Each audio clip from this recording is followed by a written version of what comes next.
4:30 in the morning. That's a time when, I reckon, even the rats in the granary are still curled up in their nests, dreaming of cheese mountains and rivers of spilled ale. But for me, Tom, and the rest of the servant flock here at Castle Grimstone, it's the official, non-negotiable start to another day of delightful servitude. There's no gentle rooster crow heralding the dawn, no melodic chime from a distant clock tower like you might read about in those fancy storybooks. The traveling minstrels sometimes spin tales from that is. Oh no. Our alarm clock is far more robust. It's the sharp, prodding toe of old Grumley, the castle steward, applied with surprising accuracy to one's ribs, accompanied by his voice, a gravelly rasp that sounds like two millstones grinding together in protest. Up. Up with ye. Ye lazy slugs. Sun'll not wait for your beauty sleep. In truth, probably wouldn't give a fig for old Grumley's schedule, nor for that of Count Alaric himself. But we, the underlings, we have to wait on no one and yet anticipate everyone. We have to be up and about. A good long march ahead of that lazy, dawdling sun. The cold of the stone floor bites into my bare feet the instant they touch down. A jolt that's almost as effective as Grumley's boot. I stumble in the darkness. A thick, inky blackness that feels like you could spread it on toast. If we ever got toast.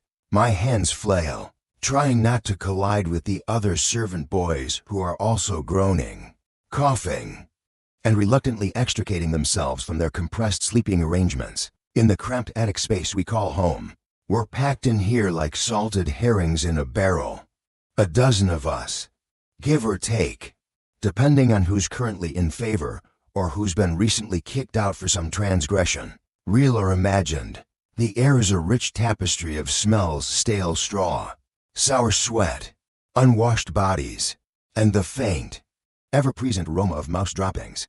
That, my friends, is our morning symphony, the Grimstone Overture. My first task, once I've managed to pull on my threadbare tunic and roughly tied breeches, without elbowing young Pip in the eye again, is the water hall. Two ancient, creaking oak buckets, heavy enough to make a grown man grunt even when empty, are my companions on this delightful pre-dawn excursion. I shuffle down the narrow, winding stone steps from the attic, each one slick with condensation and centuries of grime, then out into the main courtyard.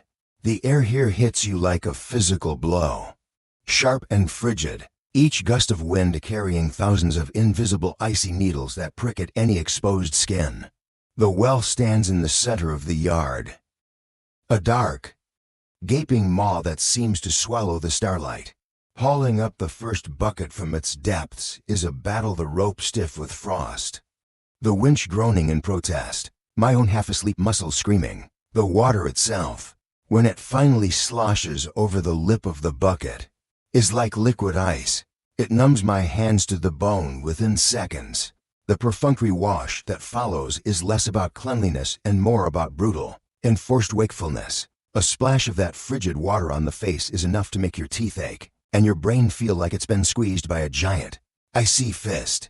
It certainly banishes any lingering drowsiness, but it also makes me yearn, with a desperate, futile longing, for the comparative warmth of that crowded, smelly attic. A longing I know is as pointless as wishing for a second helping of stew at supper. Once the initial water-carrying duties for our own sorry selves are done, and for the scullery's first needs, then comes the lamp lighting.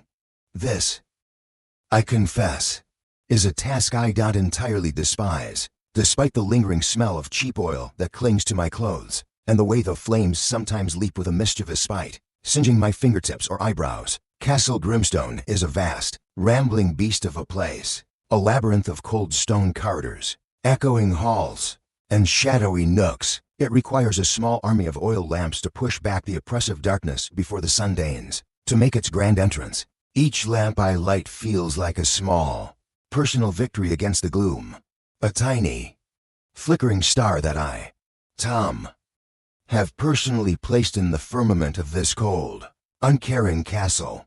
The warm, yellow light dances on the ancient, indifferent stone walls, illuminating the intricate patterns of cobwebs that festoon the high corners, catching the motes of straw dust that drift in the still air, transforming them into a swirling, ethereal ballet that only I, in these pre-dawn hours, am privileged to witness.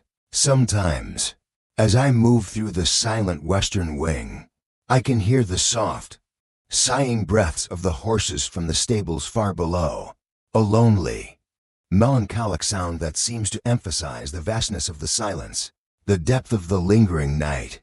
You might be wondering, if you're of a more fortunate station in life, why all this fuss? Why must we, the humble servants, rise at such an ungodly hour, when all decent folk, and certainly all noble folk, are still lost in the land of Nod? The answer, my friend, is quite simple and brutally pragmatic. It's because if we don't, if we dare to oversleep, if Grumley's prodding toe finds us still nestled in our straw pallets when he makes his second, even more fearsome round, then we earn ourselves a one-way ticket to the pigsty for our night's lodging. And the pigsty at Castle Grimstone, believe you me, is an experience that makes our fragrant attic accommodations seem like a royal bedchamber. The pigs are not merely noisy and aromatically challenged, they are also surprisingly territorial, and possess a rather disconcerting fondness for nibbling on exposed toes. Old Man Hemlock, the one-eyed gardener, still limps from an encounter with a particularly disgruntled sow after he overslept one feast day. The threat is real and highly effective. So, while we, the nameless, faceless drudges of the lowest order, have already been scurrying about our tasks for a good hour or more, our noble masters and mistresses are still cocooned in the blissful warmth of their goose feather beds, adrift on seas of silken dreams. Count Alaric, they say, rarely stirs before the sun is at least 3 staff lengths high in the sky, and then only after a liveried servant has presented him with a silver basin of warm water, delicately scented with rose petals, for his morning ablutions, right there in his bedchamber. Mind you, no trudging to a freezing well for him. Lady Isabella, his wife, is said to surface even later, a delicate flower requiring at least 10 hours of beauty sleep to maintain her. Well, her beauty, I suppose. As for the young Princess Aurelia, their daughter, who knows? Perhaps she too is roused early for lessons in deportment, embroidery, or how to look suitably disdainful when addressing a servant. But I do wager my next hypothetical meat pie that it isn't at 4:30 in the morning, and it certainly doesn't involve hauling buckets of ice-cold water. The rhythm of life in this castle, especially in these early hours, is an intricate, unspoken dance, a symphony of awakening conducted by an invisible maestro called Status.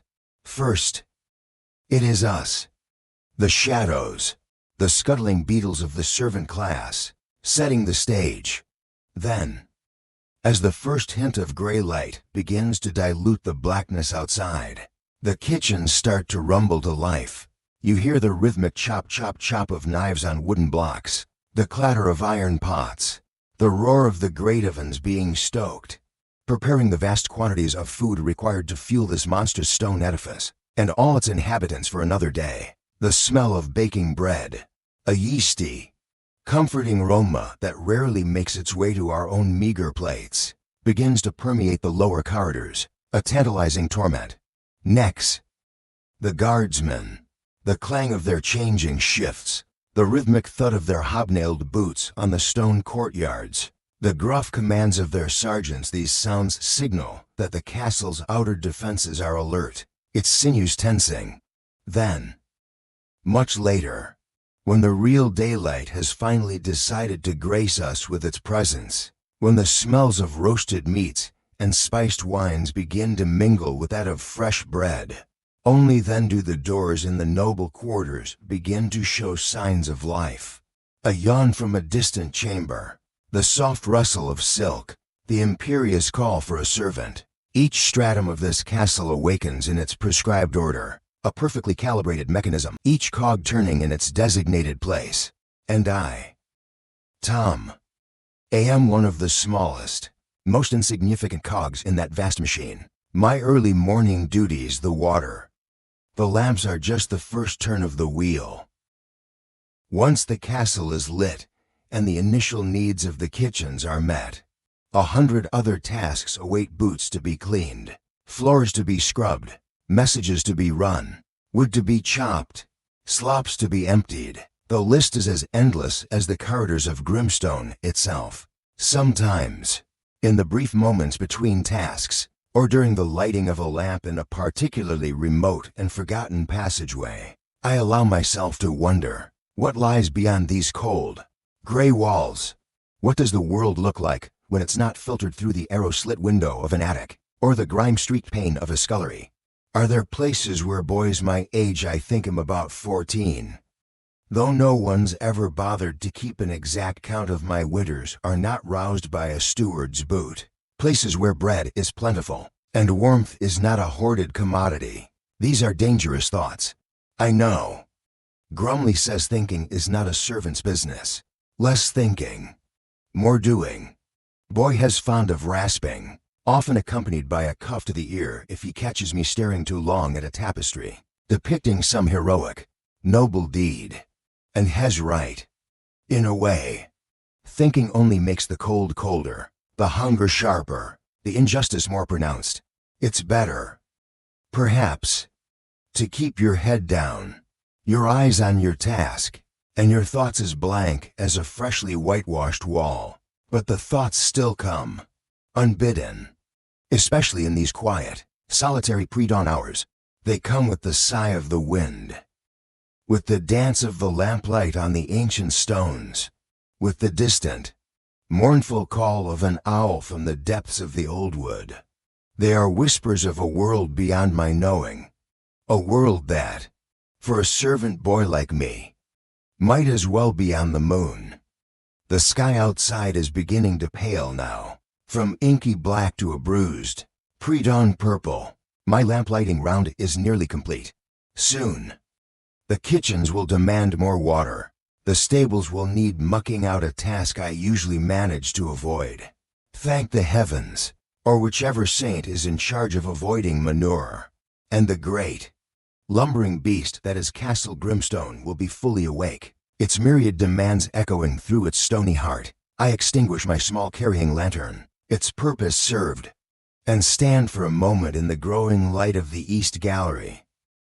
The long, arched windows here, usually kept shuttered, are sometimes left open a crack by a careless night watchman. Through one such sliver, I can see the distant, snow-capped peaks of the Dragon's Tooth Mountains, their jagged silhouettes slowly emerging from the retreating darkness, touched with the faintest blush of rose by the approaching sun. It's a sight that always makes my chest ache with a strange, nameless longing. Then, the spell is broken. A distant bell from the chapel tower, rung by Brother Michael, signals the first prayers for the castle's more pious or more bored inhabitants. It's a signal for me too. Time to scurry back to the kitchens, to see if Cook Agnes has a burnt crust or a scraped pot she might be willing to part with, for a hungry boy who has been up for 3 hours already, while the sun itself is still yawning and stretching its golden limbs. Another day at Grimstone has begun, another day of toil, of hunger, of trying to remain invisible while observing everything. Another day for Tom, the lamplighter, the water hauler, the insignificant cog, to navigate the intricate, often perilous, machinery of castle life, armed with nothing but a pair of quick feet, a watchful eye, and a head full of thoughts that are probably best kept to himself. The rising sun may not wait for us, as Grumley so poetically puts it, but it certainly takes its own sweet time arriving, for those who have been toiling in its eventual path since the dead of night, after the last of the oil lamps had been coaxed into a grudging, flickering life, chasing away some of the bone-deep chill and the oppressive darkness of the stone corridors, and after the seemingly endless procession of heavy water buckets had been delivered to the kitchens, for Cook Agnes and her bustling underlings, a familiar, almost tangible aroma would begin to permeate the air. It was not the rich, tantalizing scent of roasting meats or freshly baked manchette bread that one might associate with a grand castle, the kind of smell that makes your stomach sing arias of anticipation. This was the smell of porridge, watery porridge, the signature scent of a morning in the servants' quarters of Castle Grimstone. Our breakfast, if one could deign to call that thin, grayish gruel of breakfast, was usually served in a large, drafty hall adjacent to the main kitchens. Here, we, the lower order of servants, would cram ourselves onto rough-hewn wooden benches, facing tables equally rough, their surfaces scarred with the knife marks and spillages of countless meager meals, consumed by generations of our predecessors. The only light filtered in through a few high, narrow windows, perpetually filmed with dust and ancient cobwebs, lending an even more somber hue to the already dreary proceedings. The porridge was ladled from a colossal copper cauldron, which always steamed with a deceptive promise of warmth and substance. This promise, however, evaporated the moment you looked into your bowl. It was so thin you could practically see your own gaunt reflection in its surface. Were your face not already obscured by the steam and your own weariness? A few forlorn oats or barley grains would be floating listlessly in this insipid liquid, like tiny, shipwrecked boats lost on a vast, gray ocean. Occasionally, if Cook Agnes was in a particularly benevolent mood, or if there had been a surplus of bones from the noble's supper the night before, we might detect a faint sweetness from rendered marrow, or even a few tough, stringy scraps of meat. But such occasions were as rare as a snowfall in high summer, moments to be whispered about with a kind of reverent disbelief. Accompanying the porridge was bread. Ah, bread. The word itself sounds so comforting, conjuring images of golden-crusted loaf, their crusts crackling, their insides soft and pillowy. But the bread of a Grimstone servant was an entirely different species of baked goods. It was usually the leftover bread from the previous day, or even the day before that, and it possessed a consistency akin to that of a well-worn paving stone. If you were to strike it against the table, it was more likely the table would splinter than the bread would yield. The only viable method of consumption was to submerge it in your bowl of watery porridge, wait patiently for it to absorb enough moisture to achieve a vaguely chewable state, and then masticate with a grim determination. Its flavor was, well, it was the flavor of antiquity, of time forgotten, often with a faint, sour tang if you were unfortunate enough to receive a piece that had begun its inevitable journey into moldiness. Yes, mold. Our cheese, too, was a frequent host to this unwelcome, fuzzy guest.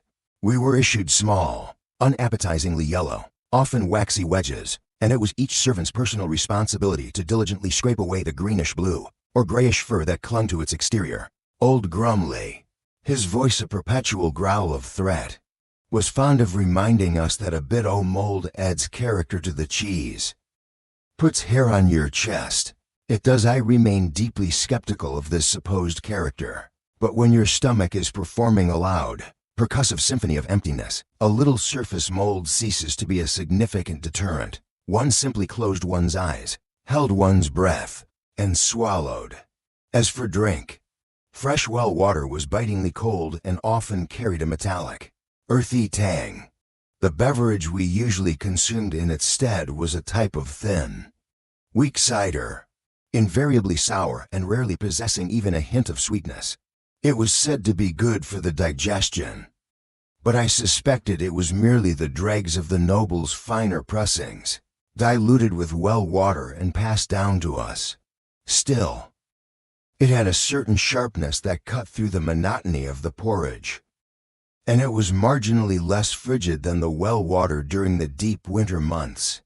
While we wrestled with our Spartan fare, the most tantalizing, almost cruel, aromas would begin to drift from the main kitchens, olfactory phantoms that taunted our empty bellies, the sound of bacon sizzling in great iron pans, the rich, buttery scent of pastries baking, the complex, savory perfume of herbs and spices being artfully blended for sauces and stuffings. This was the overture to the breakfast being prepared for Count Alaric, Lady Isabella, and the young Princess Aurelia. I had, on a few rare and usually chaotic occasions, been drafted to assist with some menial task in the main kitchens when they were short-handed. It was there I witnessed, with a kind of awed disbelief, the chasm that separated their world of sustenance from ours. Plump capons and geese, sides of glistening pork, baskets brimming with fresh, unblemished eggs, and great wicker hampers overflowing with fruits that were, for us, the stuff of legend, apples and pears in deepest winter. Even oranges and grapes that must have traveled from some distant, sun-drenched land. The head cook, a temperamental Frenchman named Monsieur Dubois, whose face seemed permanently set in a scowl of artistic dissatisfaction, would command his army of undercooks and scullery maids like a general on a battlefield, his French and broken English intermingling in a torrent of high-pitched, often furious, instructions. Everything had to be perfect, from the thinnest slice of cured meat to the artful arrangement of berries on a silver platter. Their meals were served on gleaming silver plates, with matching silver cutlery and goblets of clear, sparkling crystal. They had soft, white manchette bread, golden butter, and a dazzling array of sweet jams and conserves. Their soups were rich with cream, their meats so tender they melted in the mouth. And the wine, the wine. Deep, ruby reds and pale, translucent whites, poured from ornate crystal decanters by silent, liveried footmen, a beverage I only ever dared to observe from a very safe distance. Compared to such opulence, our own meals were a sorry, pathetic affair, but that was the unwritten, unbreakable law of Castle Grimstone, and, one supposed, of the wider world beyond its gray stone walls. Servants ate to survive, to fuel their bodies for another day of toil. Nobles ate to indulge, to display their status, and sometimes, I suspected, simply to alleviate their boredom. The title of this chapter, What to Eat to Survive and Not Get Poisoned, is no exaggeration. Occasionally, the leftovers from the nobles' lavish feasts would be graciously bestowed upon the servants' hall, but these remnants, however visually appealing they might initially seem, often harbored hidden dangers. They might have sat out for a night, or been haphazardly combined with other dishes. Young Pip, the scrawny lad who guarded the south postern gate, once devoured a plate of leftover cold meats that had looked particularly succulent. For 3 days afterwards, he was doubled over with stomach cramps, his face a ghastly shade of green. He was fortunate his youth and underlying resilience saw him through. An older, weaker soul might not have been so lucky. Which brings me, inevitably, to the tale of my own ill-fated encounter with the Count's eggs poached in wine, or, to be precise, as Monsieur Dubois had shrieked at a clumsy kitchen boy, Guffs and Moret. It was a morning of particular chaos in the kitchens.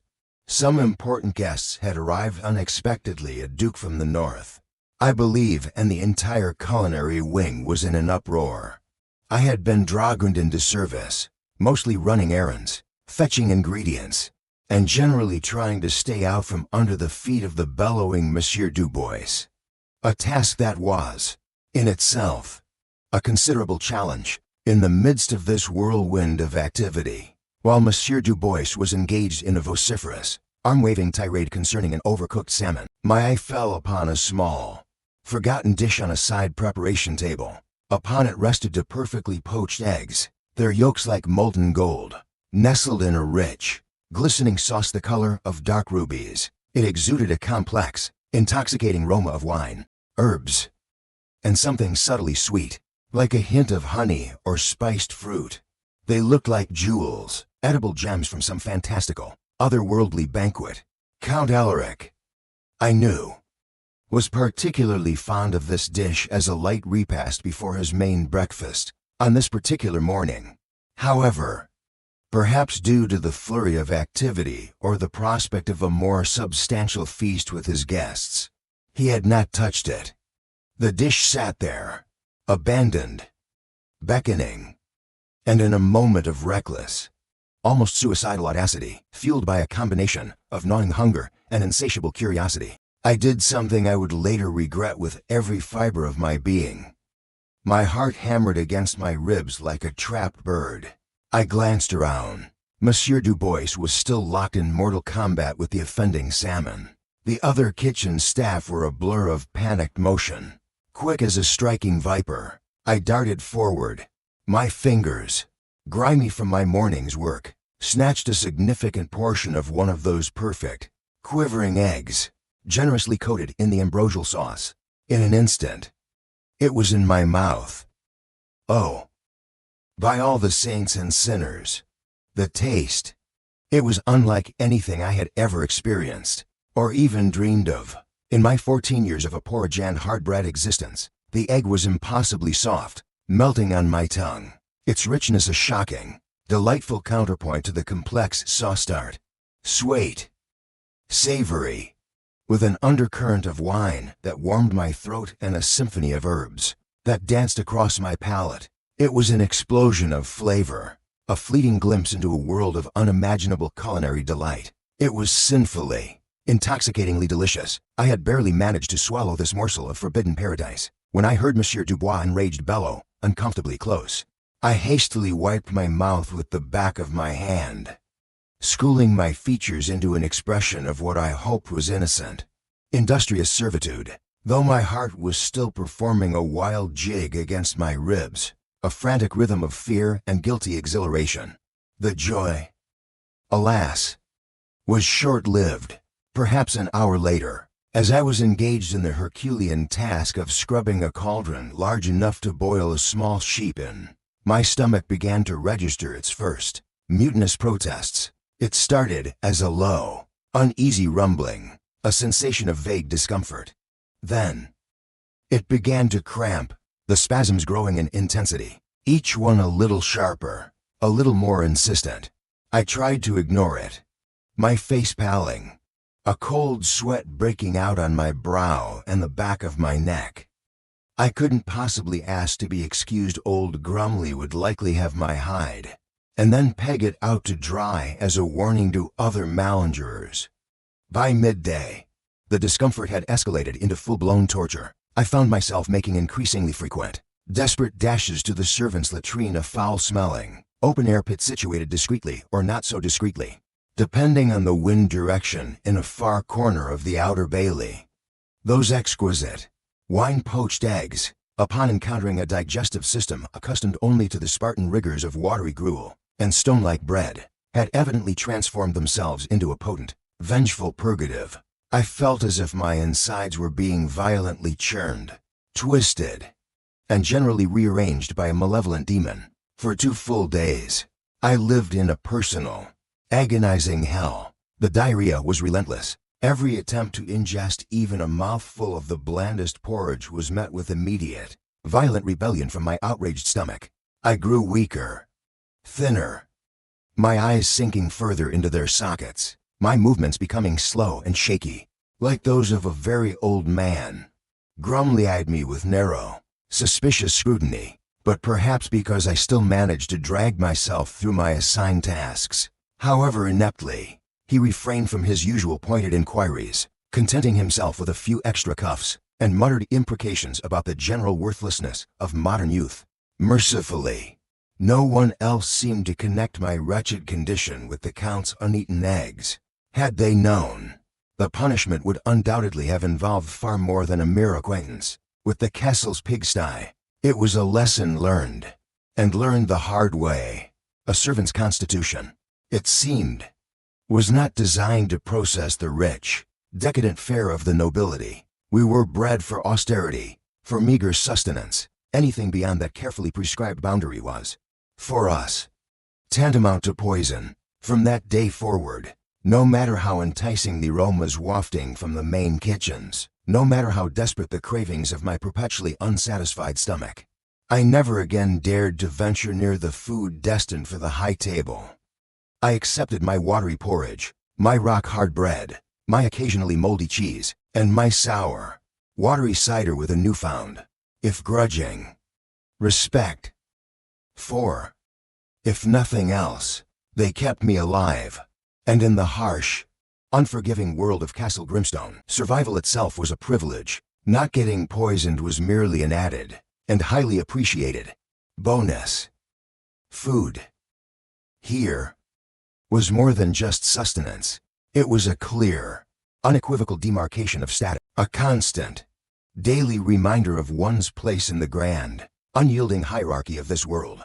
We ate what was left over, what was discarded, what was deemed unfit for the refined palates of our betters, and through each bland, unsatisfying meal, we absorbed the unspoken lesson of our station, a place at the very bottom of the heap, where one ate to live, not live to eat, and where sometimes, just managing not to poison oneself was a small, unsung victory in the ongoing, daily battle for existence. The misadventure with the Count's wine-poached eggs, and the subsequent 2 days I spent intimately acquainted with the less glamorous functions of my own digestive system, did not, alas, earn me any respite from my duties.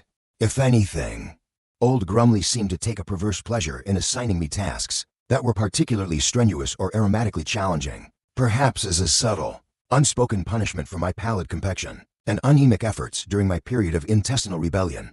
Thus, it was with a sinking heart, though an admittedly much calmer stomach, that I received my new assignment, stable boy. Now, for some lads, particularly those of a more robust and less olfactorily sensitive disposition, stable duty might have held a certain allure. Horses, after all, were magnificent creatures, symbols of power and nobility, the prized possessions of knights and lords. They represented freedom, speed, and a certain romantic grandeur often depicted in the faded tapestries that adorned the castle's less important hallways. I, however, harbored no such illusions. My previous, fleeting encounters with the stables had primarily involved the swift removal of their most notable byproduct, a task that had left an indelible impression upon my nostrils and a profound skepticism regarding the poetic nature of equine companion. The stables of Castle Grimstone were a vast, stone-built edifice in themselves, flanking the western side of the main courtyard. Their entrance was a great, arched doorway, wide enough to admit to mounted knights riding abreast, and from within, even at a distance, emanated a potent, earthy perfume that was, to put it mildly, distinctive. It was a complex bouquet, a rich tapestry of scents woven from old hay, fresh straw, horse sweat, leather, oats, and, dominating all else, the warm, pungent, and undeniably pervasive aroma of manure. Lots and lots of manure. My first morning on full stable duty began, predictably, well before dawn, though thankfully not quite as early as the lamplighting and water hauling shifts. The stable master, a grizzled, bow-legged man named Silas, whose face looked like a well-worn leather saddle, and whose vocabulary seemed to consist primarily of grunts and curses, assigned me my tasks with a dismissive wave of his calloused hand. "You, boy," had rasped, his voice like stones rattling in a bucket. "Start with the mucking, and don't ye be leaving any apples behind, or yell answer to me." The very words conjured images of Sisyphine labor, and reality did not disappoint. Each stall, and there were dozens, seemed to contain a small mountain range of soiled straw and horse droppings, armed with a rusty, three-pronged pitchfork that felt heavier than I was, and a rickety wooden wheelbarrow with a distinct wobble. I embarked upon my Augean task. The work was back-breaking, repetitive, and mind-numbingly dull. Shovel, lift, heave, trundle, dump, repeat.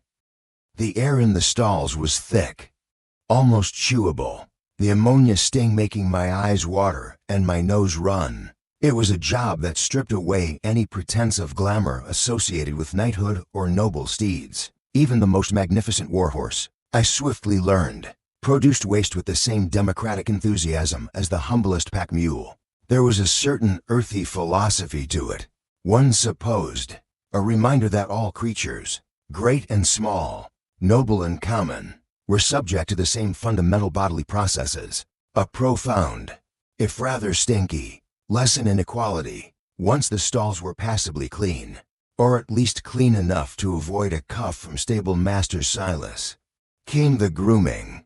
This, I grudgingly admitted to myself, was the more poetic part of the job. If one could overlook the lingering aroma of horse and the constant, twitching presence of horseflies, each horse had to be curried, brushed, and have its mane and tail combed free of tangles and burrs. It was during these more intimate ministrations that I began to understand what the old tales meant about horses having personalities as distinct. There was Thunder, Count Alric's primary warhorse, a colossal black destrier with a temper as fiery as his name suggested. Grooming him was a perilous undertaking, a dance of cautious advance and swift retreat. He would tolerate the currycomb on his broad flanks for a precisely limited time, then signal his displeasure with a sudden, teeth-baring snap or a well-aimed kick that could send an unwary stable boy flying across the stall. He was arrogance equinified, a four-legged nobleman who clearly believed himself superior to the two-legged serfs. Tasked with his upkeep, he exuded an aura of power and barely contained violence that was both terrifying and, I had to confess, undeniably magnificent. Then there was Daisy, a gentle, dappled mare, purportedly belonging to Princess Aurelia, though the young princess rarely seemed to venture near the stables. Daisy was the antithesis of Thunder. She would nuzzle my shoulder as I worked, her soft, velvety muzzle searching for a hidden treat which I rarely had, and would stand with an almost saintly patience as I brushed her coat to a gleaming sheen. Her eyes were large, liquid, and full of a soft, melancholic wisdom, as if she understood the burdens of this world far better than her pampered young mistress ever could. Sometimes, as I combed out her long, flaxen mane, I would whisper my own small observations about castle life to her, and she would flick her ears and sigh, as if in perfect comprehension. And there were others old grumbles. A scarred, one-eyed pack horse who had seen too many battles and carried too many burdens, and who now spent his days sighing with the weary cynicism of a forgotten veteran starlight. A flighty, nervous palfrey belonging to one of Lady Isabella's ladies-in-waiting, who shied at every sudden sound or movement, and a dozen more, each with their own quirks, their own fears, their own small, equine joys. I learned to read their moods through the flick of an ear, the swish of a tail, the subtle shift in their stance. In many ways, I found their company more honest, their reactions more predictable, than those of the humans who inhabited the upper echelons of Castle Grimstone. Washing their hooves was another task, one that required a certain amount of trust from both parties. Armed with a bucket of cold water and a stiff brush, I would carefully lift each hoof, scraping out the packed mud and stones, checking for any signs of injury. Some horses were patient, others fidgety, their powerful legs capable of delivering a disabling kick if one was not careful or respectful. It was a lesson in humility, kneeling there in the straw, tending to the feet of these great beasts. A reminder of my own lowly place in the grand scheme of things. But amidst all this toil, this poetic and stinky immersion into the world of equine care, there was one horse, one particular legend of the Grimstone stables, who provided a consistent, if unintentional, source of levity, at least for the stable hands. His official name, I believe, was something grand and martial, like Valiant or Chevalier, but to us, the lowly grooms and stable boys, he was known, with a mixture of affection and irreverent mirth, as Sir Fartalet. Sir Fartalet was, to all outward appearances, a magnificent creature, a proud, chestnut stallion with a flowing mane and tail, a noble head, and a regal bearing. He was one of the Count's preferred steeds for ceremonial occasions, for parades, or for those moments when his lordship wished to particularly impress visiting dignitaries. Sir Fartalet certainly looked the part. The problem, however, lay not in his appearance, but in a rather unfortunate and remarkably consistent bodily function that seemed to manifest itself with unerring accuracy at the most inopportune moments. Specifically, whenever Count Alaric de Grimstone was in the process of mounting him. How he acquired his unofficial, and far more fitting, appellation is a tale lost to the mists of stable lore. But its accuracy was never in dispute. The first time I witnessed the phenomenon, I was a new and terrified addition to the stable crew, tasked with holding Sir Fartalet's bridle while the Count, resplendent in his polished armor and plumed helmet, prepared to ascend. There was the usual pomp and ceremony, the trumpets blaring a rather off-key fanfare. From the castle walls, the nervous fluttering of Lady Isabella's handkerchief. The bored, disdainful gaze of the visiting Baron von Stinkleford, a name that, in itself, provided endless amusement to us lower orders. Count Alaric, a portly man whose dignity often seemed as precarious as his seat upon a horse, placed his gleaming boot into the stirrup proffered by a trembling young page. He gathered the reins, took a deep, preparatory breath that strained the buckles of his breastplate, and began his ascent. It was at that precise moment, as the Count's considerable weight settled into the saddle, that Sir Fartalet chose to make his commentary. It was not a subtle sound. It was a robust, sonorous, and undeniably resonant expulsion of intestinal gas, a veritable trumpet blast of equine flatulence that echoed through the suddenly silent courtyard. With astonishing clarity, PFFFFRRR, a stunned silence descended, broken only by the frantic, high-pitched whinny of Starlight, the nervous palfrey, from a nearby stall. The visiting Baron von Stinkleford's monocle dropped from his eye. Lady Isabella's handkerchief fluttered to the ground. Forgotten. Count Alaric, halfway into the saddle, froze, his face slowly turning a shade of crimson that clashed rather spectacularly with his purple plumes. For a moment, I thought he might actually explode. Sir Fartalet, meanwhile, stood with an air of perfect innocence, his ears pricked forward, his noble head held high, as if entirely unaware of the olfactory and auditory assault he had just unleashed. He even had the audacity to nuzzle the Count's armored gauntlet, as if seeking a congratulatory pat. The stable hands, myself included, were engaged in a heroic, and largely unsuccessful, battle to suppress our mirth. Faces were buried in horses' manes, shoulders shook with silent convulsions, and strange, strangled coughing sounds emanated from the darker corners of the stables. Stable Master Silas shot us a look that could curdle milk, but even his leathery face seemed to be twitching at the corners. The Count, after a moment that stretched into an eternity, finally settled himself into the saddle, his back ramrod straight, his face a frozen mask of outraged dignity. He said nothing. He merely jerked the reins with unnecessary violence and spurred Sir Fartalet forward, the horse trotting off with a jaunty, almost proud, flick of his tail, leaving behind a lingering and distinctly unnoble aroma. This was not an isolated incident. It happened, with an almost comical regularity, nearly every time the Count chose Sir Fartalet as his mount. We developed theories. Was it the sudden pressure on the horse's back? Was it a nervous reaction?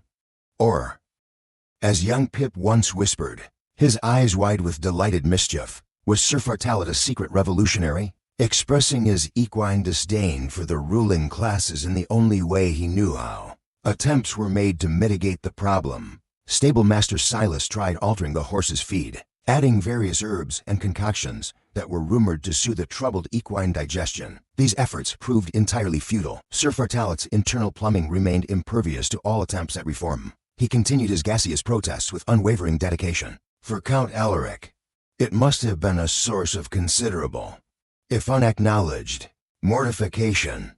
But nobles, I was learning, possessed a remarkable capacity for ignoring inconvenient truths, especially those that threatened their dignity. And Sir Fartalet, despite his unfortunate habit, was undeniably a handsome and impressive-looking steed. So, the Count continued to ride him, perhaps hoping against hope that this time, Sir Fartalet would choose to exercise a modicum of restraint. He rarely did.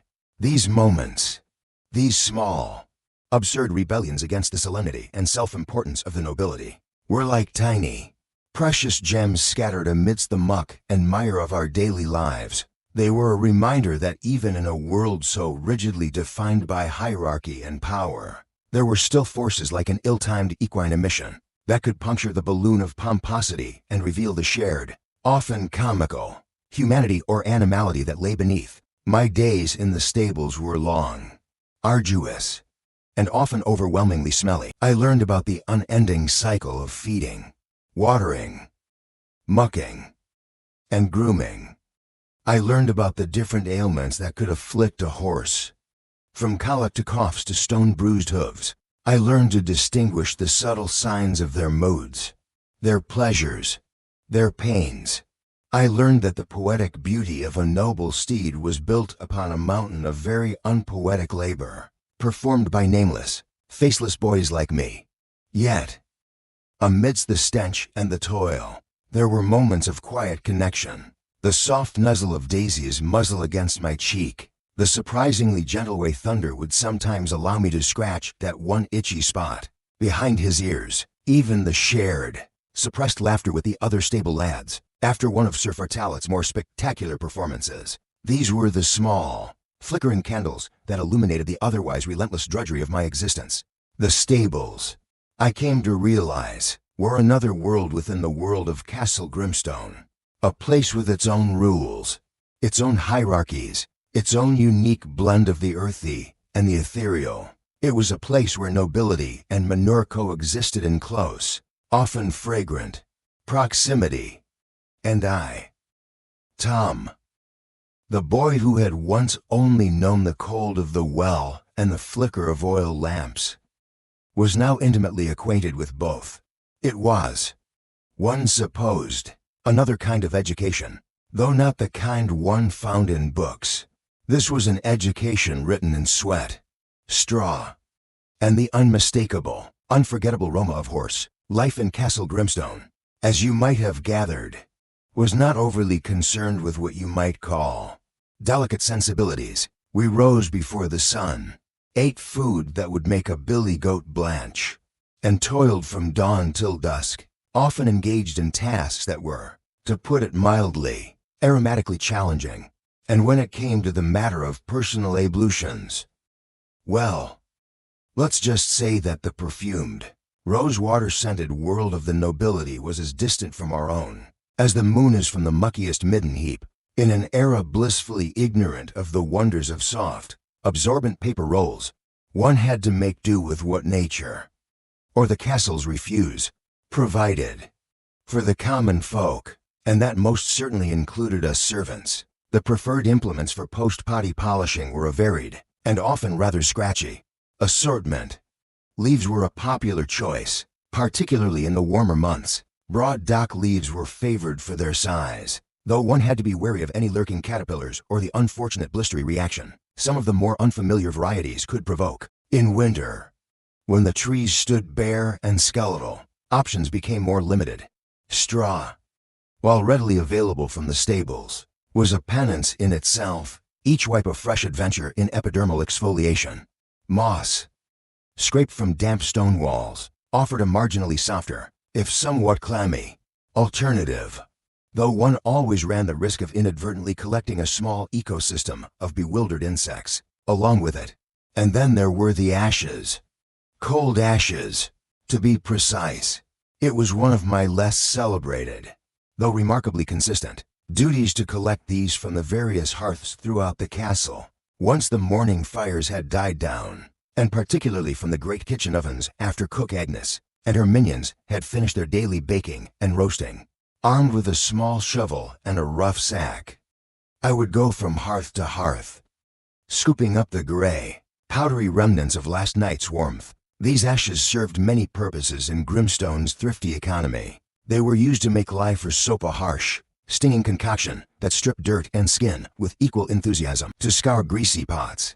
And, yes, a small, carefully sifted pile was often kept in the more public conveniences for personal use. How exactly this worked, I was never entirely certain, nor particularly keen to investigate. I imagined it was a rather dusty and abrasive affair. But desperate times, as they say, call for desperate measures.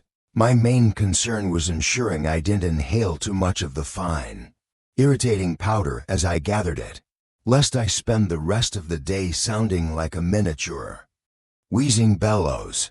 Bathing, in the sense of immersing one's entire body in warm, clean water, was a luxury almost unheard of for those of my station. A quick splash with icy well water in the morning, as I've mentioned, was the extent of our daily ablutions. The nobility, of course, had different arrangements. Rumor had it that Lady Isabella possessed a great wooden tub, large enough for her to recline in, and that hot water, scented with herbs and flower petals, was hauled up to her chambers by a relay of sweating servants whenever she desired a soak. The sheer, unimaginable decadence of it was enough to make one's head spin. For us, cleanliness was a relative concept, a brief respite from the accumulated grime of toil, rather than a state of perfumed perfection. Our own facilities for answering nature's more urgent calls were, shall we say, communal and bracingly rustic. The main servants' privy, affectionately or not so affectionately known as the Parliament of the Pit, was situated in a discreetly downwind corner of the outer bailey. It consisted of a long wooden bench, polished smooth by generations of desperate posteriors, perforated with a series of strategically placed holes, set over a deep, dark, and profoundly fragrant pit. There were no doors for privacy, no scented rushes to mask the aroma. It was an open forum, a place of raw, unadorned humanity. And yet, for all its olfactory challenges, the Parliament was a surprisingly vibrant social hub. It was here, in these moments of shared, basic human function, that news often wildly inaccurate, gossip invariably juicy, and philosophical musings surprisingly profound at times, were exchanged with a frankness rarely found elsewhere in the castle's rigidly high. While perched precariously over the abyss, one might learn of Cook Agnes' latest feud with the butcher over the quality of his beef, or young Pip's ill-advised attempt to teach a raven to say Grumley's name and endeavor, that had ended with Pip sporting a rather nasty peck on the nose, or even snippets of overheard conversations from the great hall that hinted at political intrigues, far beyond our understanding. It was a strange, smelly, yet undeniably vital part of the castle's undercurrent of information. One just had to learn to breathe shallowly and not linger too long, lest one became a permanent fixture, overcome by the fumes. It was my ash-collecting duties, ironically, that led to one of the most terrifying and illuminating experiences of my young life, an adventure that involved getting rather intimately acquainted with the underside of noble hygiene, and overhearing a secret that could have cost me my head, or at least a very severe and prolonged acquaintance with the pigsty. One blustery afternoon, I was tasked with clearing the ashes from a small, rarely used hearth in an antechamber adjoining what I knew to be Lady Isabella's private bathing apartments. These rooms were usually strictly off-limits to lowly servants like myself, but the regular chambermaid was down with a fever, and Grumley, in his infinite wisdom, had decided that I, Tom, was the least likely to pilfer any stray jewels or silken undergarments. Or perhaps he just thought I was too stupid to know what to do with them if I did. The antechamber was dusty and silent, filled with shrouded furniture. As I knelt by the small, ornate hearth, carefully scooping the cold, gray ashes into my sack, I noticed a loose floorboard just beside it. Curiosity, that ever-present and often troublesome companion of mine, got the better of me. I nudged it with my foot.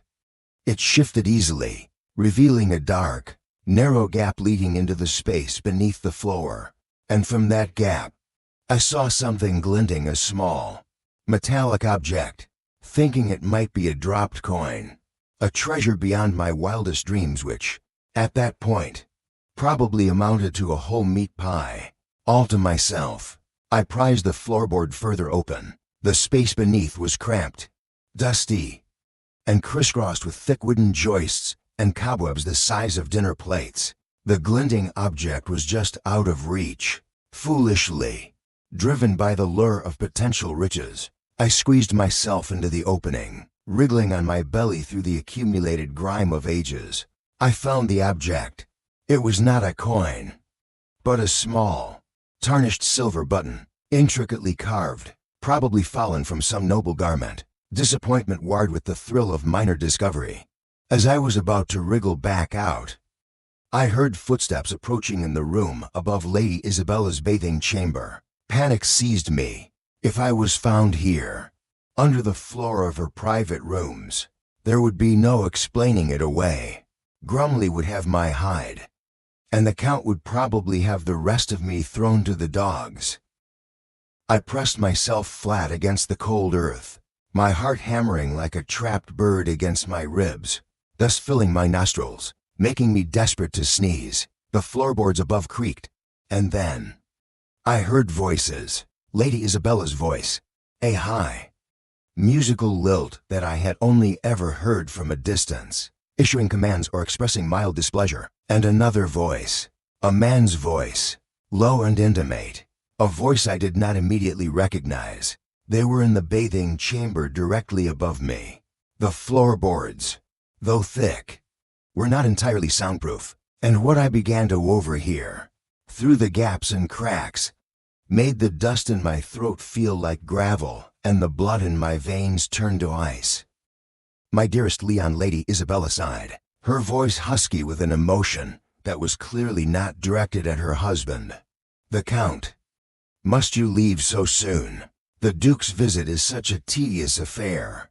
Your company is the only thing that makes it bearable. I racked my brain. Sir Leon de Corky, a young, handsome knight in the Duke's retinue, famed for his prowess in the tilt-yard and, if the scullery maid's whispers were to be believed, for his prowess in other, more private arenas as well. His voice, when he replied, was a low murmur, a seductive purr. Alas, my lady, duty calls, and your husband, he watches me like a hawk with a particularly plump pigeon. We must be careful. One more clandestine meeting like this, and we risk everything. Exhilarating, is it not? She whispered back, followed by a sound that I, in my innocent 14 years, could only interpret as a kiss, a rather prolonged and enthusiastic one at that. My ears burned. I felt like an unwilling intruder into a world of adult passions and deceptions that was far beyond my comprehension, yet terrifyingly real. I was trapped, a prisoner beneath the floorboards, privy to a secret that could unravel the highest écalements of Castle Grimstone. Their conversation continued, a tapestry of whispered endearments, furtive plans for future trysts, the old hunting lodge in the West Wood, at moonrise, and complaints about the Count's snoring, his boorish table manners, his general lack of romantic finesse. It was a shocking, almost comical litany of marital dissatisfaction and illicit desire. I learned more about the inner workings of the Count and Countess marriage in those 20 minutes under the floor than I had in all my years of service. The most terrifying part was when Sir Leon spoke of their contingency if Alaric ever suspects. He murmured, his voice suddenly harder, colder. If he ever truly looks into my eyes and sees what I feel for you. Well, accidents happen, even to counts. A loose girth on a hunt, a stumbled step on a dark staircase. These things can be arranged.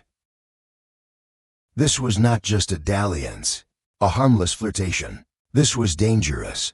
This had the scent of treason, of potential murder. My accidental discovery of a lost button had led me into a viper's nest. Finally, after what felt like an eternity, their clandestine meeting concluded. More kisses. More whispered promises. Then, the sound of Sir Leon's departing footsteps, followed by Lady Isabella humming a light, cheerful tune as she, presumably, prepared for her bath. I lay there, scarcely daring to breathe, until I was certain she was occupied, the sounds of splashing water confirming it. Then, with infinite caution, I began my retreat, wriggling backwards, dislodging small showers of dust and ancient spiderwebs. I finally managed to squeeze my way out of the narrow gap. My heart still pounding, my tunic covered in grime, I replaced the loose floorboard, my hands trembling, then gathered my sack of ashes, my small silver button forgotten in the renewed terror of what I now knew.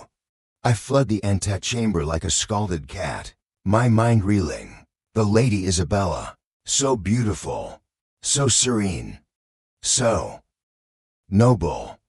was engaged in a dangerous affair with a knight who spoke of arranging accidents for her husband.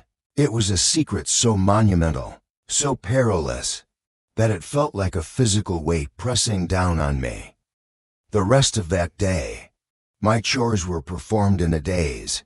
The usual smells of the castle, the stables, the kitchens, even the parliament of the pit seemed muted, insignificant compared to the stench of deceit and danger that now filled my own head.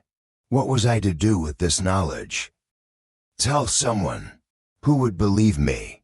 Tom, the lowly servant boy, Grumley would probably cuff me for telling tales. And if, by some miracle, I was believed, what then? The wrath of a countess scorned, or a knight fearing exposure, was a terrifying prospect. Silence was my only option. A heavy, fearful silence. Tom, who collected ashes and observed the world from the bottom rung of the ladder, was now the keeper of a secret that could shake Castle Grimstone to its very foundations. The irony was not lost on me. In a place where even the most basic bodily functions were often a public spectacle, the most profound secrets of the heart and the most dangerous betrayals were whispered in private chambers, sometimes, it seemed, just inches above the head of an unfortunate, ash-collecting servant boy who happened to be in the wrong place at the exceedingly wrong time. My education in the ways of Castle Grimstone, I realized, was far from over, and some lessons, I suspected, were far more perilous than others. Okay, here is Chapter 5 of Tom's story. Does a servant have the right to dream? In English, aiming for the substantial length and style previously established. Chapter 5. Does a servant have the right to dream? The burden of Lady Isabella's dangerous secret, which I had so unwillingly acquired beneath her bathing chamber floorboards, settled upon my young shoulders like one of the Count's oversized chainmail hauberks, heavy, suffocating, and utterly impossible to shrug off. My days, already a relentless cycle of toil and drudgery, now carried an additional layer of anxiety. Every glimpse of Sir Leon de Corky, with his handsome, predatory smile, sent a shiver of fear down my spine. Every time Lady Isabella's gaze swept imperiously over the servant staff, I felt a desperate urge to become invisible, to melt into the cold stone walls of Castle Grimstone. Tom, the insignificant stable boy, the collector of ashes, the hauler of water, was now a keeper of secrets that could topple thrones, or at the very least, get me quietly and permanently disposed of if my knowledge ever came to light. It was this newfound, nerve-wracking awareness of the complex, treacherous world of the nobility, their whispered intrigues and hidden passions, that perhaps sharpened a longing already nascent within me. A quiet, almost shamefaced yearning for something more than the endless repetition of my servant's lot.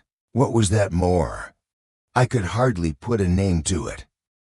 But it often flickered in my mind when I saw Brother Michael, the castle chaplain, bent over his great, illuminated manuscripts in the scriptorium, his quill scratching softly in the quiet, or when I glimpsed Master Alaric, the Count's studious young nephew, pacing the battlements with a slim volume of poetry clutched in his hand, his lips moving silently.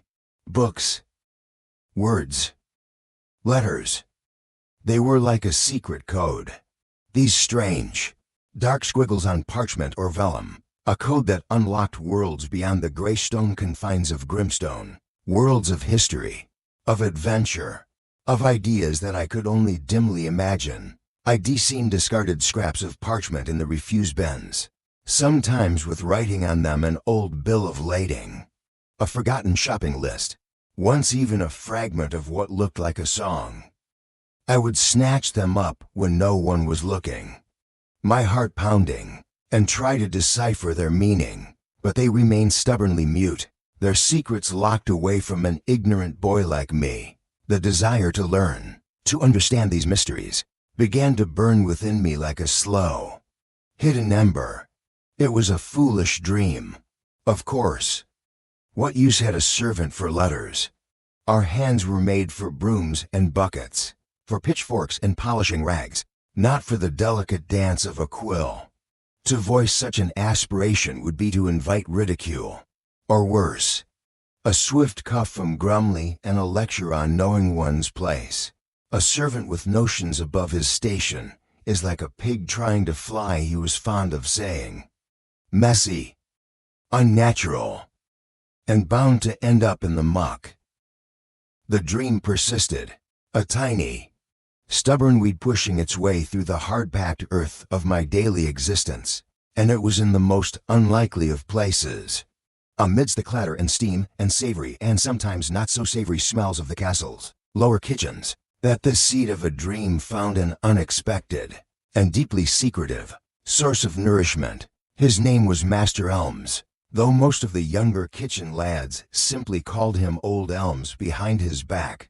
He was not Cook Agnes' equal, nor did he command the fiery, temperamental authority of Monsieur Dubois in the main kitchens. Elms was an altogether quieter figure, ancient and stooped, his face a roadmap of wrinkles, his eyes milky and sightless. He had been blind, they said, for as long as anyone could remember. His domain was a small, relatively calm corner of the bustling lower kitchens, where he was tasked with tasks that required more touch and memory than sight, sorting dried herbs by their feel and scent, grinding spices with a heavy stone pestle and mortar, kneading dough for the coarse servant bread with slow, methodical patience, his gnarled hands moving with an uncanny, practiced grace. I was sometimes assigned to assist him, particularly when my other duties were light, or when Grumley felt I needed a lesson in humility. Old Elms, despite his gentleness, was not above delivering a sharp rap to inattentive knuckles with his kneading spoon. At first, I dreaded these assignments. The work was monotonous, and Elms, with his disconcerting habit of turning his sightless eyes directly towards you when you spoke, made me uneasy. But gradually, a strange sort of comfort, and then a profound curiosity, began to grow in his presence. He rarely spoke, Old Elms, but when he did, his voice, though frail, held a certain quiet wisdom, a resonance that hinted at a past far removed from the clatter of pots and pans.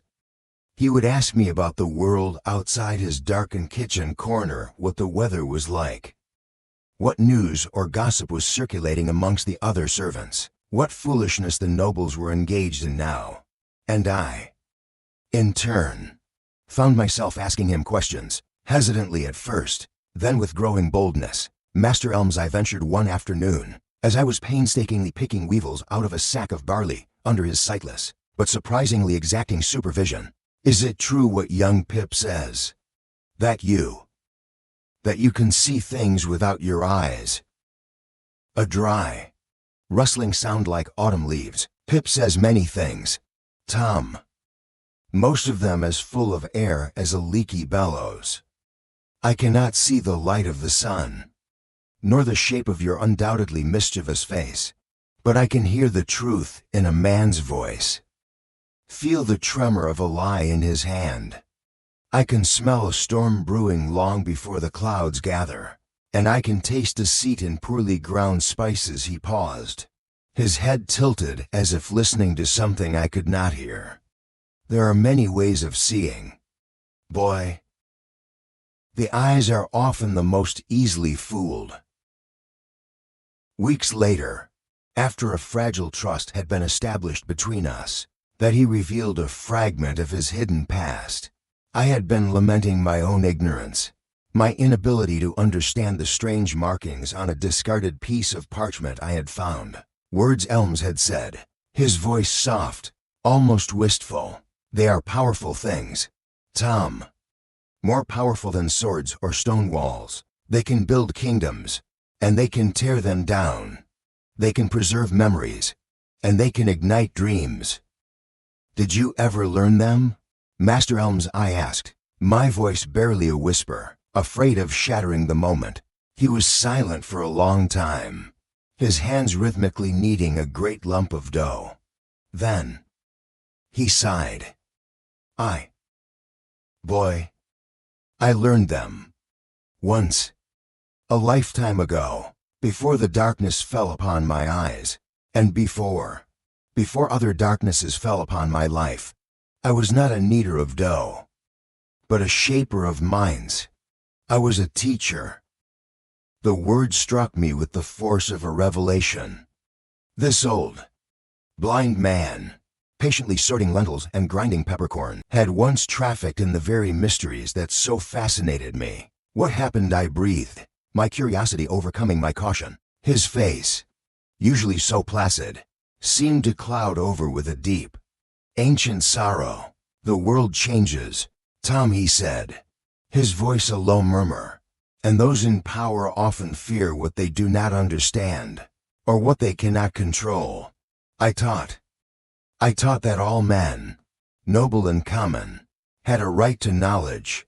I taught that questions were more important than unquestioning obedience. Such ideas, in certain seasons, are deemed dangerous. He sighed again. My school was closed, my books were burned, and I was sent away, exiled from my home, to live out my days in places like this, where my old skills were of no use, and my blindness was perhaps seen as a fitting penance for having once seen too clearly.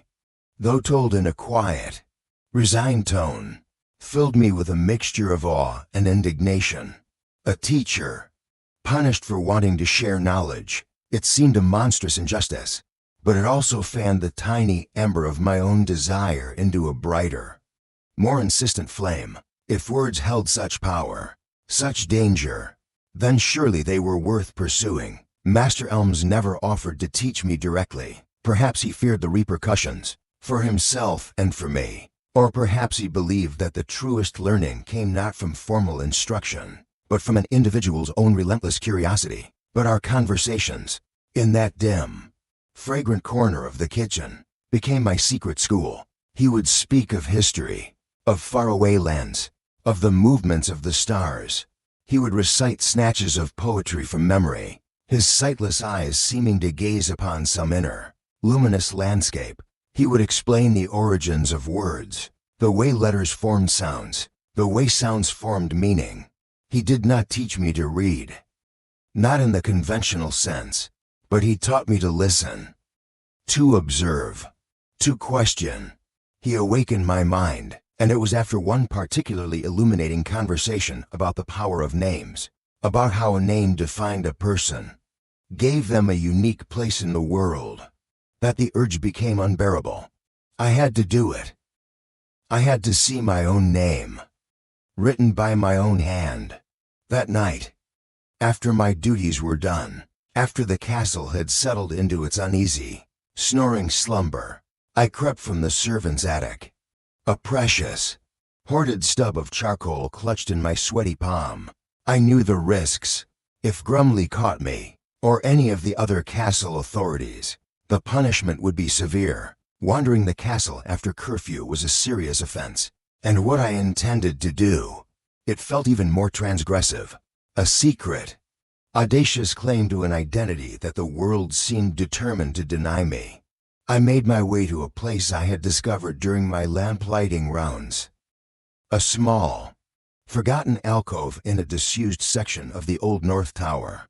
The stones here were rough, unadorned, covered in centuries of dust and grime. No one ever came here. It was the perfect, secret place.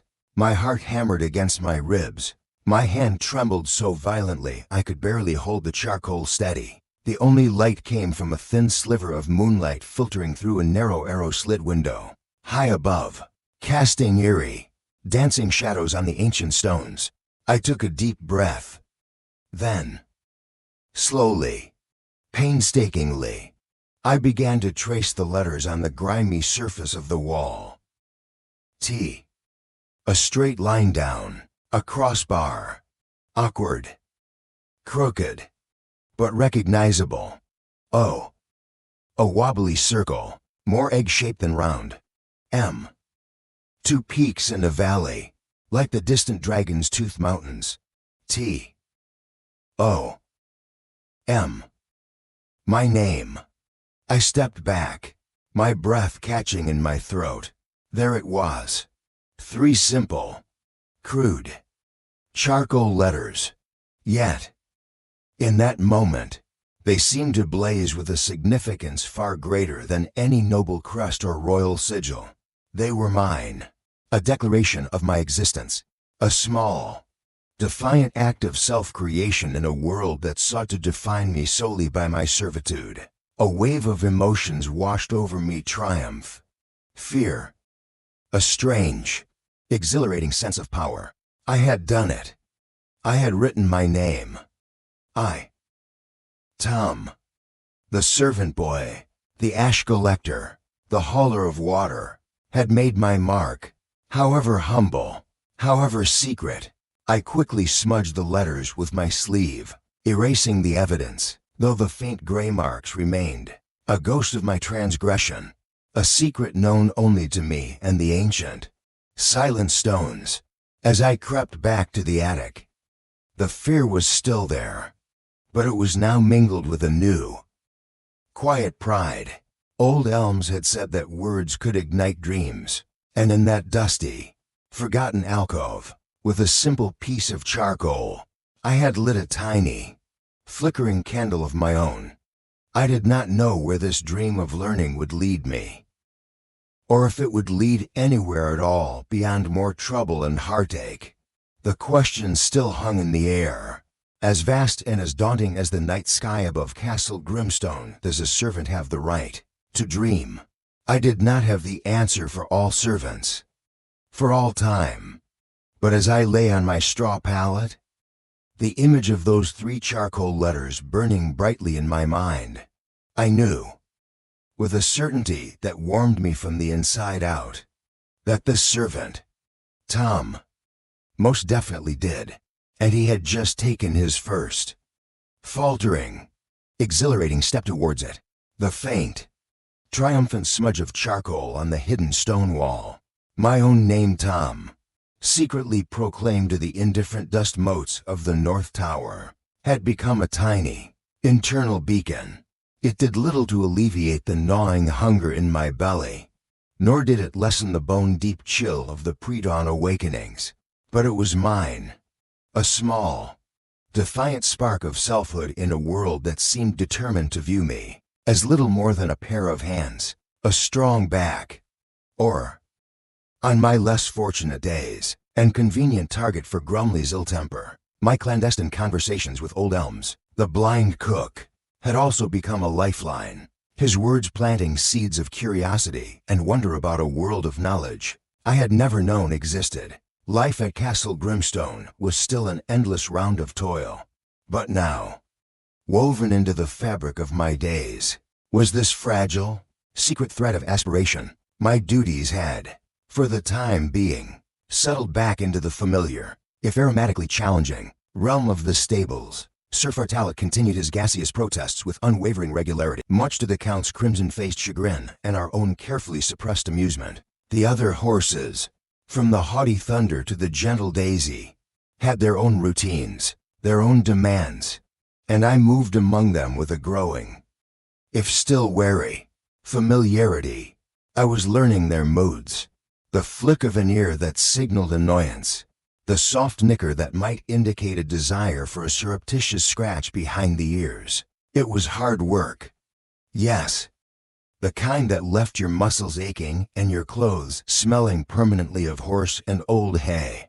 But there was an honesty to it, a straightforwardness that was often lacking in my interactions with the 2-legged inhabitants of this castle. It was on one such afternoon, a day much like any other, gray and cold, with a biting wind whistling through the cracks in the stable walls, that my life took another unforeseen and far more perilous turn.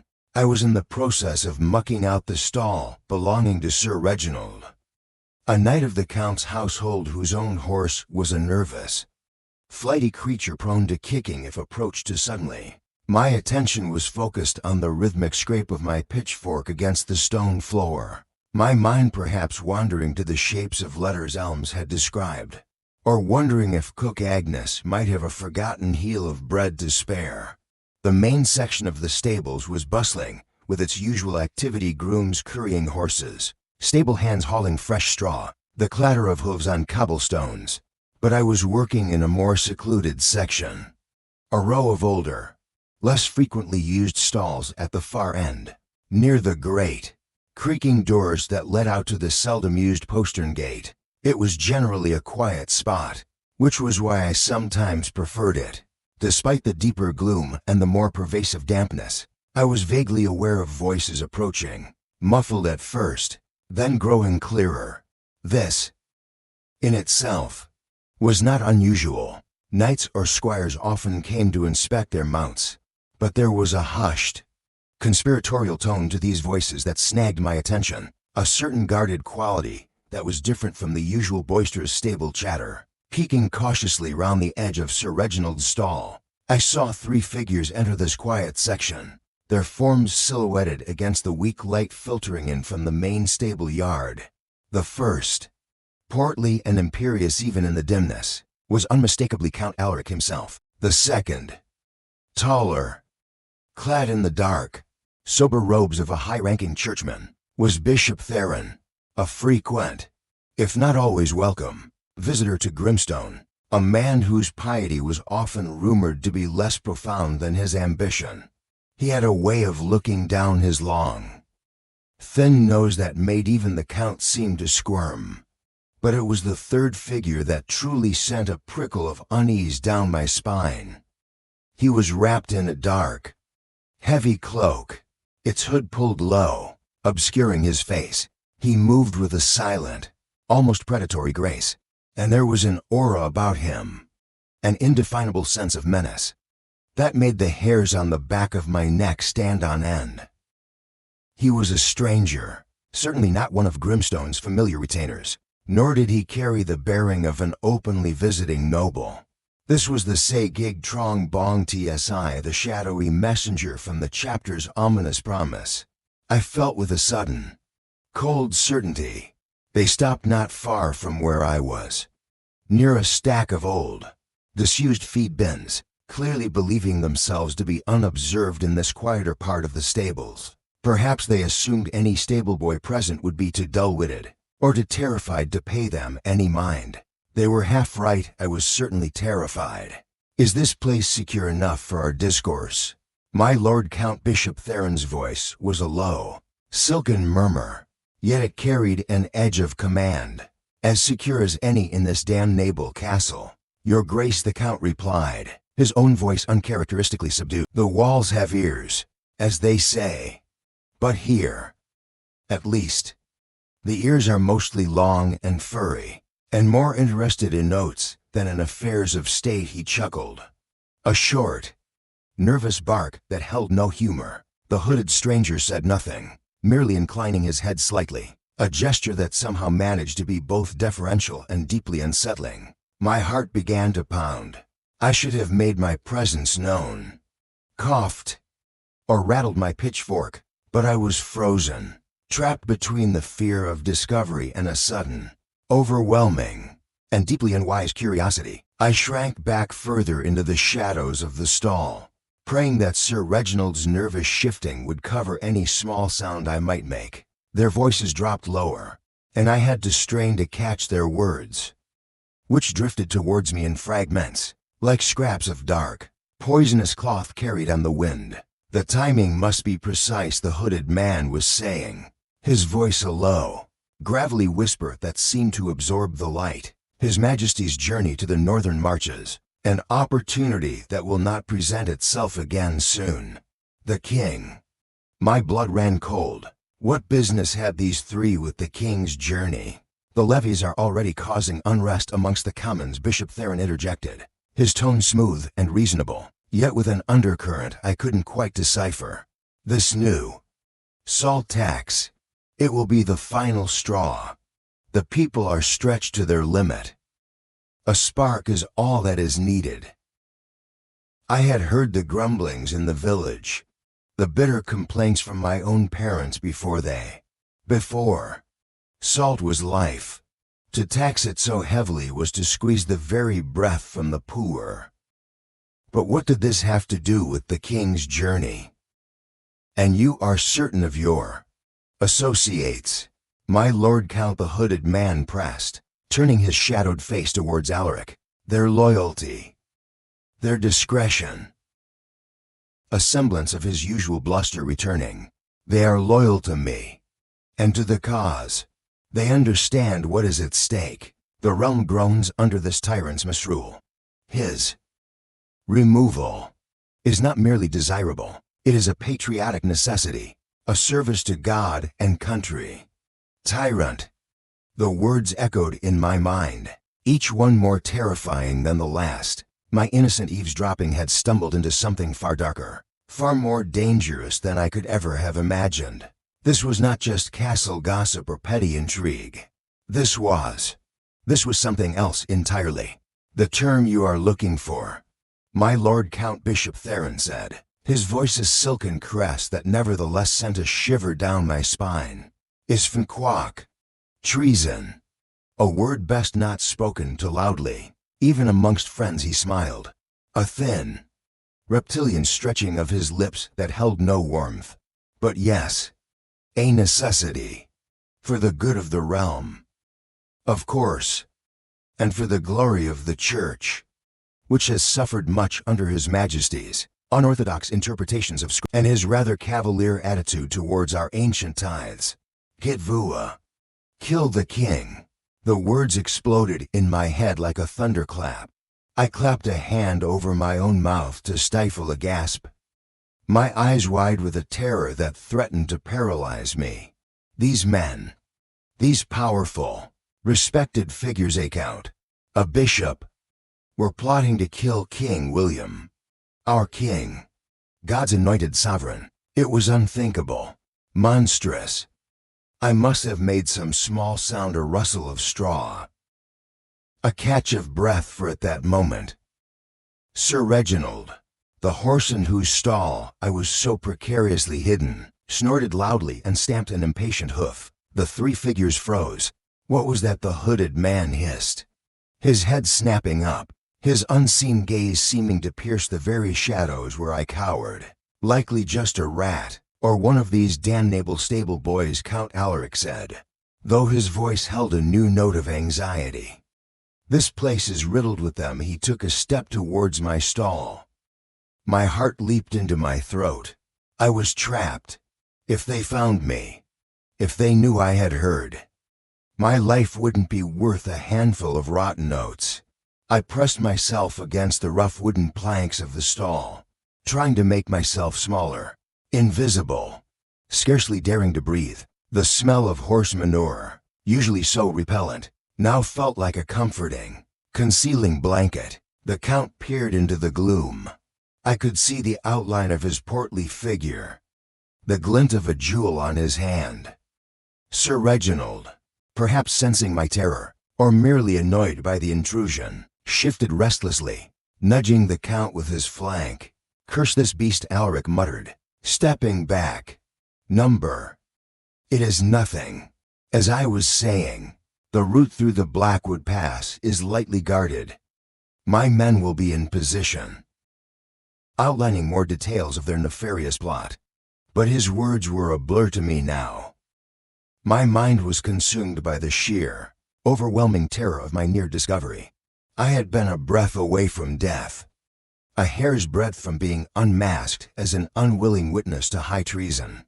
They spoke for a while longer, their voices once again low and urgent, discussing troop movements, coded messages, division of spoils.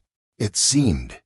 Words like assassination, regency, new order drifted through the dusty air, each one a fresh stab of fear in my already overloaded senses. It was a conversation that painted a horrifying picture of a kingdom on the brink of chaos, orchestrated by these three figures who stood not 10 paces from where I hid, trembling like a leaf in a gale. Finally, after what felt like an eternity, their dark council concluded. It is settled then, Bishop Theron said, a note of satisfaction in his silken voice. May God and our own careful preparations grant us success, a most unholy prayer. If ever I heard one. The hooded man merely nodded. Then, with a final, lingering glance around the shadowy stables, he melted back into the gloom from whence he came. as silent and as ominous as a wraith, their footsteps echoing on the cobblestones as they made their way back towards the more civilized, and presumably less treasonous, parts of the castle. I remained hidden in the stall for a long time after they had gone, my body shaking, my mind reeling. The silence they left behind was more terrifying than their whispered words. I was alone, with a secret so vast, so dangerous. It felt as if it might crush me. Kill the king. Treason. Salt tax. The words swirled in my head, a vortex of fear and confusion. What was I to do? Who could I tell? A stable boy, a servant lad whose greatest ambition, until recently, had been to learn to write his own name. Who would possibly believe such a fantastical tale from such an insignificant source? They would laugh at me. Or worse, accuse me of spreading seditious lies, a crime for which the punishment was swift and brutal. And yet, to remain silent, to allow this monstrous plot to unfold, to let the king be murdered. The realm plunged into chaos. The thought was unbearable. My loyalty, however humble, was to the king, to the established order, not to these scheming, power-hungry nobles and churchmen. As I finally, cautiously, crept out from my hiding place, the familiar sights and smells of the stable, the horses munching contentedly on their hay, the scent of leather and straw seemed alien, dreamlike. The world I had known, the world of simple toil and small, secret dreams, had been shattered. I was now an unwilling participant, a terrified witness, in a deadly game of thrones, a game whose rules I did not understand, and whose players held the power of life and death in their ruthless hands. The fear that had taken root within me was a cold, living thing. It was the fear of discovery. Yes, but it was also the fear of indecision, the terror of the choice that now lay before me to keep this terrible secret, locked within my own breast, and live with the consequences of silence, or to try, somehow, to report what I had heard, and face the almost certain consequences of speaking out. My innocent wish to learn to read and write suddenly seemed like a trivial, childish fancy. The real words that mattered now, the words that held the power to save or destroy, were the words I had overheard in the dark, dusty silence of the stable's treason. Kill the king. And I, Tom, the boy who was supposed to be invisible, had heard them all. The weight of that knowledge was a burden more terrible than any I had ever carried. Okay. Here is Chapter 7 of Tom's story, The Power Games of Adults, and the Tiny Person in English, aiming for the substantial length and style previously established. Chapter 7, The Power Games of Adults, and the Tiny Person. Unwelcome companions. They clung to me like the stench of manure, burrowing deep into my thoughts, poisoning my sleep with vivid, terrifying nightmares of shadowy figures, gleaming daggers, and the downfall of kingdoms. During the day, every time Count Alaric's gaze swept over the servants, I would flinch internally, convinced he could somehow see the terrible knowledge imprinted on my very soul. When Bishop Theron conducted his ostentatiously pious services in the castle chapel, his smooth, sonorous voice invoking divine blessing, I felt a cold knot of revulsion tighten in my stomach. For I had heard the venom and ambition that lay beneath that sanctimonious veneer, and the shadowy messenger, his faceless menace haunted my waking hours, a symbol of the dark, unseen forces now at play within the supposedly secure walls of Castle Grimstone. My life, already a precarious balancing act of survival and servitude, had become a torment. The innocent dream of learning to write my name, the quiet solace I had found in Master Elm's stories, even the crude humor of Sir Fartalit's gaseous rebellions all seemed trivial, childish concerns in the face of this monstrous secret. I was a tiny, insignificant cog in the castle's great machine, yet I carried a piece of information that could shatter that machine entirely. The weight of it was crushing. What was I to do? Who could I possibly tell? Old elms, for all his wisdom, was blind and powerless, himself an exile. To confide in another servant was unthinkable fear, or the hope of some meager reward would surely lead them to betray me to Grumley, or worse, directly to the Count, and the thought of approaching Grumley himself with such a tale was laughable. He'd likely have me flogged for insolence and for spreading malicious, fantastical rumors before I even finished my first sentence. Days turned into a week, then two, and the secret festered within me like an untreated wound. I grew thin, jumpy, my already meager appetite deserting me. Cook Agnes eyed me with concern, muttering about boys growing too fast and not eating enough, while Grumley merely scowled, interpreting my distraction as laziness, and assigned me even more unpleasant tasks. It was during one of these tasks, scrubbing the grime from the long, arched windows of the upper gallery, a dizzying, precarious perch that nonetheless afforded a wide view of the inner courtyard and the princess-walled garden, that a desperate, improbable idea began to take root. Princess Aurelia. She was, I guessed, about 10 or 11 years of age, a pale, slender child with hair the color of spun moonlight and eyes like a summer sky. I had only ever seen her from a distance, a fleeting vision of silks and velvets as she was escorted by her stern-faced governess, Mademoiselle Dubois' sister, I believed, to our own temperamental French chef, or walked with her mother, Lady Isabella, in the carefully tended solitude of their private garden. She seemed a creature from another world, a porcelain doll living in a gilded cage, untouched by the grime and brutality of life as I knew it. And it was precisely this perceived innocence, this apparent remoteness from the dark intrigues of her father and his associates, that made her the unlikely focus of my desperate hope. She was a child. Surely, a child's heart would be open to truth, to justice. And as the king's own niece or so, I believed the lineage went. For such lofty matters were rarely discussed with clarity in the servants' hall. Perhaps she, in her innocence, could somehow convey a warning, pass a message, avert the terrible catastrophe that loomed. It was a foolish, desperate plan, born of a child's naive faith in the inherent goodness of other children, especially those who wore coronets and lived in towers. But it was the only plan I had.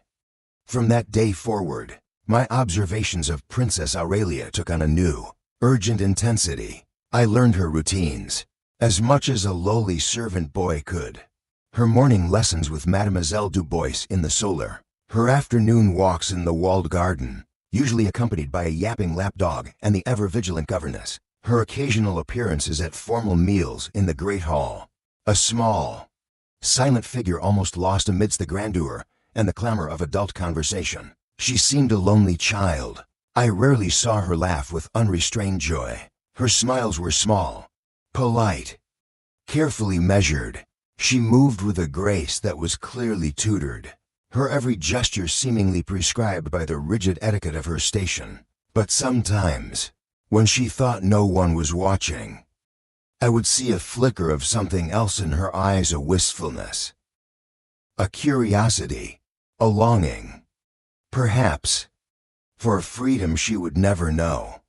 It was in those fleeting moments that I felt a strange, unexpected kinship with her, the servant boy and the princess, both trapped, in our different ways, by the unyielding walls of Castle Grimstone. But how to send a signal, how to convey a warning of such magnitude to a princess so closely guarded, so far removed from my world?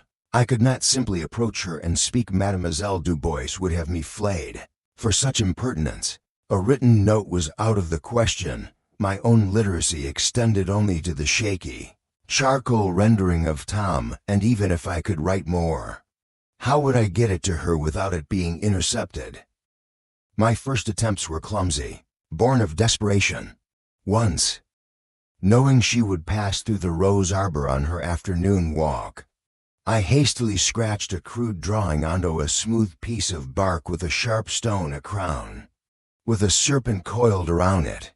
I left it on the stone bench where she sometimes paused to rest. I watched from a distance, my heart pounding, As she approached, she saw the bark, picked it up.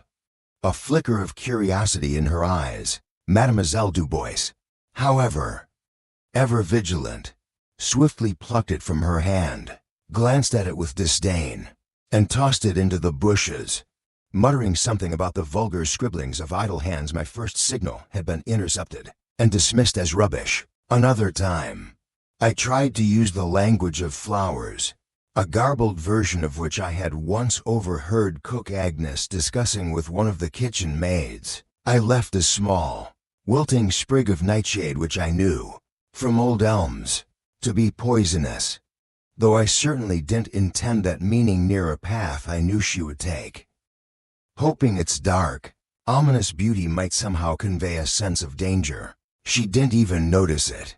Her lapdog, however, sniffed at it with interest, and was promptly yanked away by a horrified Mademoiselle Dubois, who then spent a good 5 minutes lecturing the princess on the perils of common weeds. My attempts were futile, almost comical in their ineptitude. I was a stable boy trying to play the game of spies and messengers, a game for which I possessed neither the skill nor the resources. The weight of my secret, and my inability to act upon it, pressed down on me, leading to sleepless nights and a growing sense of despair. It was an accident, as such things often are, that finally provided an opportunity, a fleeting, improbable moment of connection. I had been sent to the kitchens with a message for cook Agnes from stable master Silas, regarding a new shipment of oats. As I was passing through a less used corridor that ran alongside the outer wall of the princess' private garden, I heard a small, distressed cry. Peering through a narrow gap in the ancient, ivy-covered stone wall, I saw Princess Aurelia. She was alone. For once, her governess and lapdog nowhere in sight. She was standing by a tall rosebush, her small face puckered in distress, one hand caught fast amongst its thorny branches. She was trying to retrieve a brightly colored ribbon that had snagged on a high, inaccessible bloom. My first instinct was to retreat. To be found so close to the princess, unbidden and alone, was a risk. But her small, frustrated sobs, the sight of her delicate hand already scratched and bleeding slightly from the thorns, overrode my caution. Before I quite knew what I was doing, I had squeezed through a loose section of the wall, a secret passage known only to a few enterprising servant boys, and emerged into the pristine, sun-dappled solitude of her garden. She gasped when she saw me, her blue eyes widening with a mixture of surprise and fear. Who are you?" she stammered, clutching her scratched hand to her chest. "Tom." "Your Highness," I mumbled, dropping into a clumsy bow, suddenly acutely aware of my dirty hands, my patched tunic, the lingering aroma of stables that probably clung to me like a second skin. "A servant boy. I heard you cry out. Are you all right?"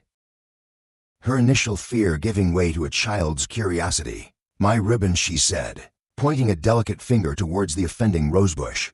"It's caught, and Mademoiselle Dubois will be ever so cross if I've torn it.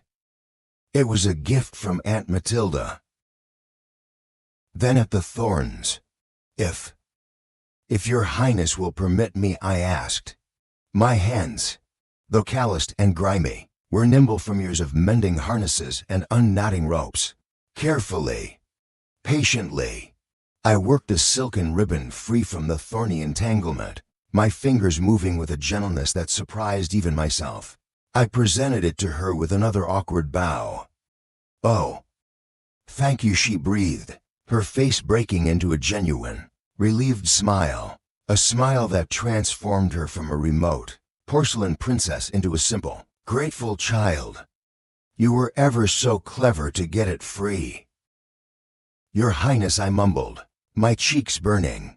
We stood there for a moment, in an awkward, unprecedented silence, the servant boy and the princess, alone in a sunlit garden, separated by an unbridgeable chasm of birth and station, yet connected by a rescued ribbon and a child's smile. "What is your name again?" she asked, her head tilted. "Tom." Your Highness. As if tasting the sound of it. Do you like horses, Tom? I see them sometimes from my window, in the courtyard. Your Highness, I said, surprised by her question. Some of them. At any rate, I thought of Daisy. And then, with an inward chuckle, of Sir Fartalet. I have a pony, she confided, her voice dropping to a conspiratorial whisper. Her name is Snowdrop, but Mademoiselle Dubois says I am getting too old for ponies. She says I must soon learn to ride a proper palfrey. Side saddle. Of course. It sounds dreadfully uncomfortable. It can be, Your Highness. But some horses, they are good companions. About inconsequential things, the weather, the lapdog whose name, I learned, was Frou-Frou, and who apparently had a penchant for chasing squirrels, the surprisingly tart taste of the wild strawberries that grew near the old wood. It was a conversation unlike any I had ever had, a fleeting, innocent exchange that transcended the rigid boundaries of our disparate worlds. For those few, precious moments, I was not just Tom the servant boy, and she was not just Princess Aurelia. We were just two children, talking in a garden. The sound of Mademoiselle Dubois' sharp, nasal voice calling for Aurelia. Princess Aurelia shattered the spell. Panic flared in the princess' eyes. Oh, dear, I must go. She will be furious if she finds me here alone. And with she glanced at me, her unspoken meaning clear. Go quickly, Your Highness, I urged, already backing towards the gap in the wall. She hesitated for a moment. Then, with a sudden, impulsive gesture, she pressed something small and sweet-smelling into my hand, a candied violet. Filched, no doubt, from some hidden stash. Thank you again, Tom, she whispered. And then, like a startled fawn, she was gone, darting back towards the main path just as her governess came into view. I slipped back through the wall, my heart pounding, the candied violet clutched in my grimy palm. I had done it. I had spoken to the princess. I had not, of course, breathed a word of the terrible secret that weighed upon me. The moment had not been right, the risk too great, but a connection, however fragile, however fleeting, had been made. Later that day, as I went about my duties, I saw Princess Aurelia again, walking with Mademoiselle Dubois in the courtyard. Our eyes met for a brief, almost imperceptible instant. She gave a tiny, almost invisible smile, a secret acknowledgement that passed between us, unseen by any other. And it was then that I began to truly understand. That small, secret smile, in a place like Castle Grimstone, was a dangerous thing. It was a deviation from the norm, a tiny crack in the rigid edifice of social order. And I saw, too, how even her carefully tutored life was a performance. When Mademoiselle Dubois spoke, the princess' face would assume an expression of polite, attentive obedience. But her eyes, when she thought no one was looking, would dart about with a restless, intelligent curiosity. I saw how Lady Isabella would fuss over her daughter's appearance before presenting her to some visiting noble, adjusting a curl here, smoothing a wrinkle there, her smiles bright, but her eyes holding a certain calculating sharpness. Every smile in this castle, I was beginning to learn, had a shadow behind it. Every polite phrase, every courteous gesture, was part of an intricate, often invisible, game of power. My own small, secret dream of learning to read, my stolen moments of conversation with old elms, my accidental eavesdropping on treasonous plots, and now, this fragile, forbidden connection with a lonely princess. I was a tiny person, caught in the swirling, dangerous currents of the power games of adults. The candied violet, when I finally ate it in the solitude of my attic palate that night, tasted incredibly sweet, a burst of sugary perfume on my tongue. But it also carried a bitter aftertaste, the taste of fear, of secrets, and of a dawning, painful understanding of the complex, treacherous world I inhabited. I had tried to send a signal, and in doing so, I had perhaps only drawn myself deeper into the shadows. The weight of what I knew, and the question of what to do with that knowledge, grew heavier with each passing day. Okay, here is Chapter 8 of Tom's story. Rebellion Plot in the Straw in English, aiming for the substantial length and style previously established. Chapter 8 Rebellion Plot in the Straw. Its fleeting sweetness a poignant memory, but the secret I carried, the monstrous treason I had overheard, remained a hard, indigestible lump in the pit of my stomach. It soured my meager meals, haunted my sleep, and cast a long, dark shadow over even the simplest of my daily chores. My brief, fragile interactions with the princess had yielded no opportunity to impart such a terrifying message. She was a butterfly in a gilded cage, surrounded by too many watchful eyes, and I, a mere grub, could only observe her from afar, my heart heavy with the knowledge I dared not share. The conspirators, Count Alaric, Bishop Theron, and that faceless, chilling shadowy messenger moved through the castle with an outward semblance of normalcy. Yet to my newly awakened senses, they seemed to exude an almost palpable aura of deceit. The Count's jovial laughter in the great hall now sounded hollow, forced. The bishop's pious pronouncements from the chapel pulpit felt like blasphemy. Every rustle of the messenger's cloak, on the rare occasions I glimpsed him flitting through some forgotten corridor, seemed to whisper of murder and betrayal. I knew, with a certainty that chilled me to the bone, that I could not simply do nothing. The naive hope that the problem might somehow resolve itself, that these powerful men might have a change of heart, had long since withered. Their words in the stable had been too deliberate, their plans too concrete. The king's life was in danger, and the realm with it. But what could I, Tom, a boy whose existence was barely acknowledged, do? Who would listen? Who would believe? My fear was a constant companion, a cold hand clutching at my innards. Yet, alongside the fear, a stubborn, unfamiliar resolve began to take root. Old elms had spoken of the power of knowledge, and Princess Aurelia's small, secret smiles had, in their own way, fanned the embers of my almost extinguished self-worth. If I was to be more than just a dirty little boy as the world seemed so determined to define me, then I had to try, however foolishly, however dangerously, to act upon what I knew. The first step, I reasoned, was to learn more, to confirm what I had heard, perhaps to glean more details, names, dates, specific plans, anything that might lend credence to my unbelievable tale. Should I ever find the courage, or the opportunity, to tell it? And so, with a heart that hammered against my ribs like a trapped bird, I began to watch them. It was a perilous game. I had to perform my usual duties with an outward show of diligence, lest grumly suspicious I fall upon me, while simultaneously trying to track the movements of three of the most powerful and dangerous men in the castle. I became a creature of shadows, my senses heightened, my ears straining for any stray word, my eyes darting, observing, memorizing. I learned which corridors the Count favored for his private conferences, which quiet alcoves the bishop used for his discreet consultations. I noted the comings and goings of unfamiliar messengers, the hushed, late-night meetings in shuttered rooms. Several times, I came close to disaster. Once, hiding behind a heavy tapestry in the west gallery, I dislodged a small piece of plaster with my shoulder.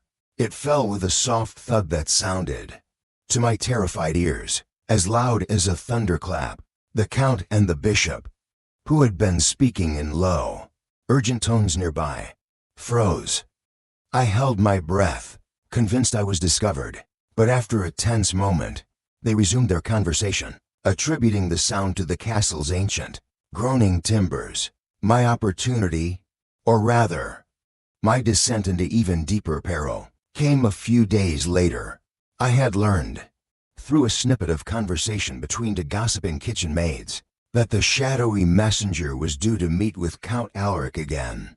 This time in the old, disused falconry mews, a crumbling stone structure at the furthest, most neglected edge of the castle grounds. It was a place rarely visited, considered by some to be haunted by the ghosts of long-dead hunting birds, perfect for a clandestine meeting, and perfect, I thought, with a mixture of terror and grim determination, for a second attempt at eavesdropping. The mews were even more dilapidated than I remembered.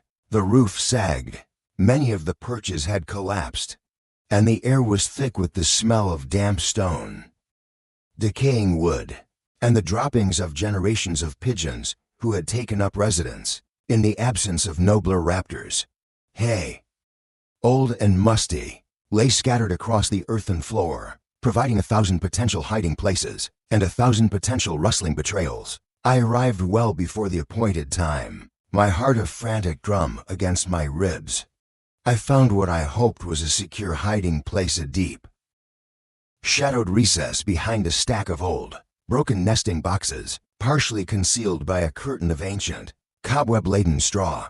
From here, I had a narrow, oblique view of the main area of the mews, and, more importantly, I was directly beneath the section of the hayloft floor where a few planks were loose, offering the potential for better hearing, if not better sight. The weight was agonizing. Every rustle of wind, every distant bird cry, every scurrying mouse in the thatch, sent fresh waves of fear through me.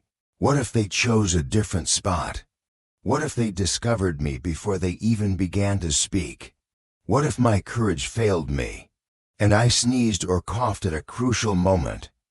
Then, I heard them. The crunch of boots on the gravel path outside. Then the creak of the mew's ancient, protesting door. Count Alaric entered first, his portly figure seeming to fill the narrow doorway, his eyes darting nervously round the gloomy interior. He was followed by the hooded messenger, who moved with his usual silent, unnerving grace.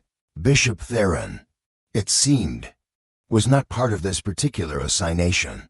"Are we secure here?" the Count asked, his voice a low rumble. The messenger merely nodded, his face, as always, lost in the depths of his hood. He moved to the center of the mews, his cloak swirling around him like a pool of darkness. "The preparations advance," the messenger said, his voice that same dry, gravelly whisper that had chilled me to the bone in the stables. "The northern lords are receptive. The new salt tax has soured many stomachs, even among those previously loyal to the crown." "Good," the Count muttered, rubbing his fleshy hands together. "And the other matter?" "The king's passage through the Blackwood. A hunting accident is so easily contrived. A stray arrow, a spooked horse. The forest is a wild place. Tragedies occur." His voice was devoid of any emotion, which somehow made his words even more horrifying. "And the bishop?" the Count asked. "His support remains firm. His Grace sees the wisdom in spiritual renewal for the kingdom, and, of course, the restoration of certain ecclesiastical properties and privileges that His Majesty has so unwisely. His support, my Lord Count, is as firm as his ambition."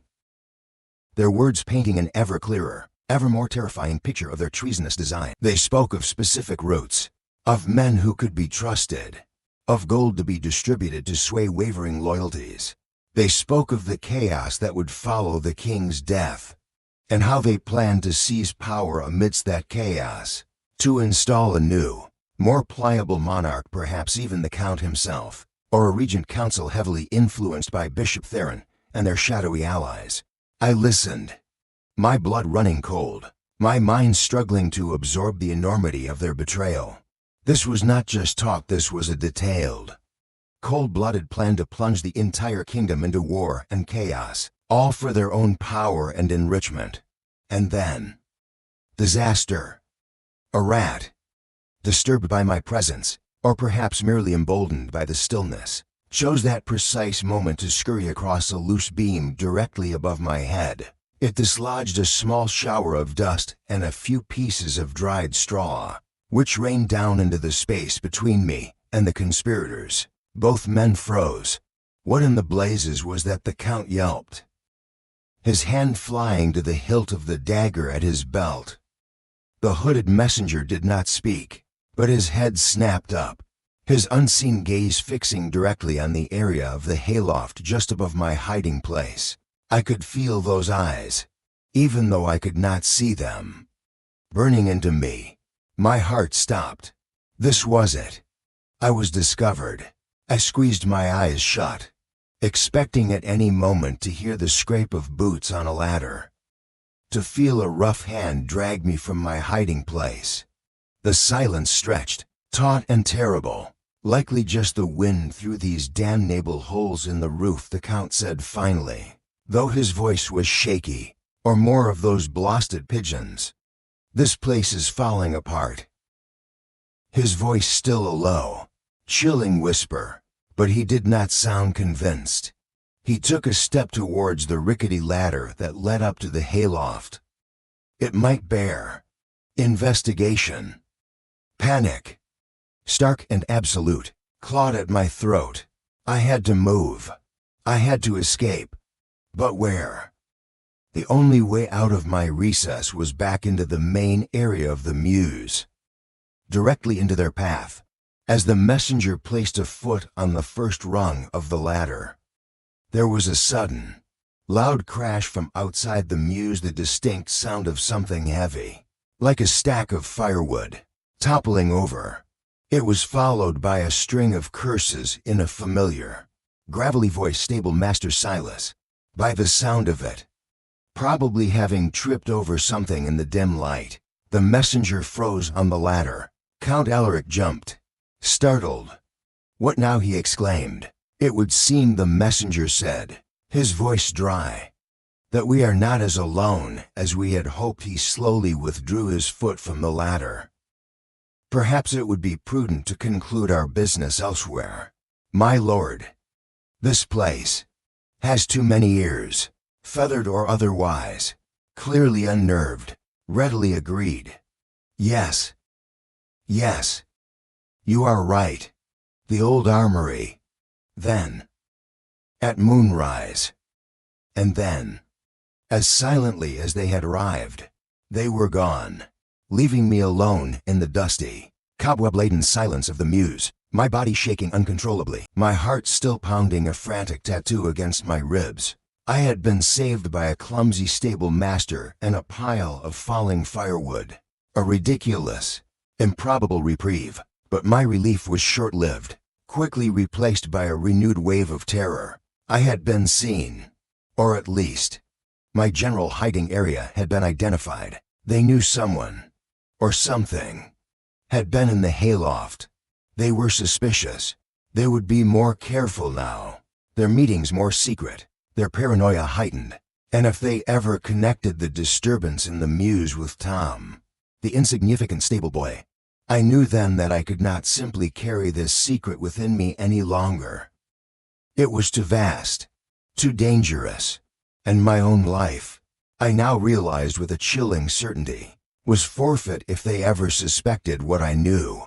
The casual way the messenger had spoken of arranging a hunting accident for the king could just as easily be applied to a nosy stable boy. That night, back in the relative safety of my attic pallet, though no place in Grimstone felt truly safe anymore, I made a decision. I could not trust my memory alone to hold all the details of what I had heard. And if something were to happen to me, the secret would die with me. I had to write it down. It was a desperate, almost insane idea. My literacy skills were rudimentary at best. I could barely form the letters of my own name, let alone construct coherent sentences detailing a complex treasonous plot. And writing materials, parchment, ink, quills were luxuries far beyond my reach. But old elms had once shown me how. In ancient times, before paper was common, men had used prepared animal skins for writing, and I remembered seeing scraps of old, discarded goatskin in the tannery yard, pieces deemed too small or too flawed for making jerkins or waterskins, and charcoal. Charcoal was plentiful. The next day, with a feigned casualness that I was sure fooled no one, especially not Grumley, I made an excuse to visit the tannery yard, ostensibly to look for a scrap of leather to mend a broken strap on a feed bucket.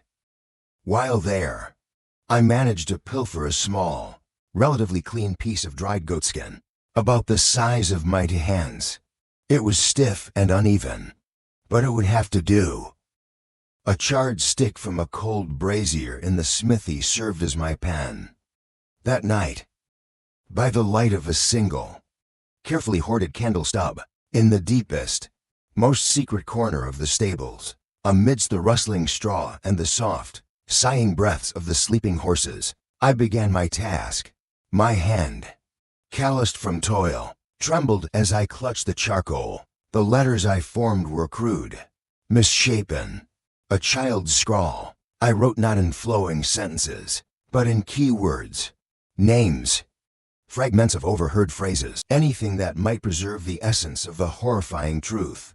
Count Alaric, Bishop Theron, Dark Man, King, Kill, Blackwood Pass, Arrow, Saltiex, Treason.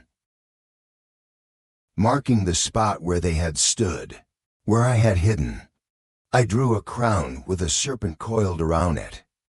The image that had come to me in my first futile attempt to warn Princess Aurelia. The charcoal smudged, the goatskin resisted, but I persisted, driven by a desperate urgency. It was a pathetic, almost laughable attempt at a secret record.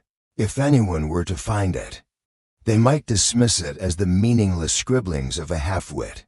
Yet, as I carefully folded the rough piece of goatskin and tucked it into a hidden crevice in the stable wall, a strange sense of calm, almost of defiance, settled over me. They had dismissed me as just a dirty little boy. They believed no one would ever believe me. But I had a record now. A silent, charcoal testament to their wickedness. It was a rebellion scratched in soot and grime, a secret whispered into the straw. It was my truth, and I would guard it with my life. For I knew, with a certainty that transcended my fear, that this small, crude piece of goatskin, this rebellion plot in the straw, was now the most dangerous, and perhaps the most important, thing in my young, insignificant life. Okay. Here is Chapter 9 of Tom's story, The Death of a Servant, and the first lesson in adulthood in English, aiming for the substantial length and style previously established. Chapter 9, The Death of a Servant, and the first lesson in adulthood. Hidden deep within a loose stone in the stable wall, felt like a burning coal against my conscience. Its crudely scratched words and symbols: Count Alaric, Bishop Theron, Dark Man, King, Kill, Blackwood Pass, Arrow, Saltiex, Treason were a constant, silent scream in the back of my mind. I had been spared by the conspirators' arrogant disdain, dismissed as just a dirty little boy. Who would believe him anyway? But their threat, however veiled, had been clear. Breathe a word, and suffer the consequences. My life, which had always been a precarious, hand-to-mouth existence, now felt as fragile as a sparrow's egg. Sleep offered no escape. My nights were plagued by visions of shadowy figures, the glint of steel, the imagined sound of the king's dying cry. During the day, every unexpected footstep, every raised voice, sent my heart lurching into my throat. I performed my duties in a haze of terror, convinced that every glance from Count Alaric or Bishop Theron was filled with a knowing, menacing suspicion. The weight of the secret was unbearable, a suffocating burden for a boy of 14 winters who, until recently, had believed the greatest dangers in life were Grumley's temper and an empty stomach.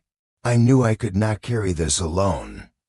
My brief, innocent encounters with Princess Aurelia had shown me the impossibility of reaching her with such a dire message. She was a butterfly in a glass case, beautiful and remote. And I, a mere stable grub, could not breach those invisible walls without inviting disaster upon us both. Old Elms, the blind cook, possessed wisdom, but he was old, frail, and already in exile. To burden him further, to endanger him with such knowledge, felt like a cruelty I could not inflict. My desperate thoughts turned to another figure in the castle's lower echelons, a man of quiet strength and perceived integrity, someone who, like me, existed in the world of honest toil, yet possessed a certain gravitas that even the higher-ranking servants respected. Master Gideon, the castle blacksmith. Gideon was a man built like the great oak trees of the old wood, his arms thick with muscle from years of swinging the hammer, his face usually smudged with soot, his eyes, though often narrowed against the glare of the forge, holding a steady, thoughtful light. He was a man of few words, but when he spoke, his voice was deep and resonant, carrying the weight of considered opinion. He was not one to suffer fools gladly, nor was he easily swayed by rumor or hysteria.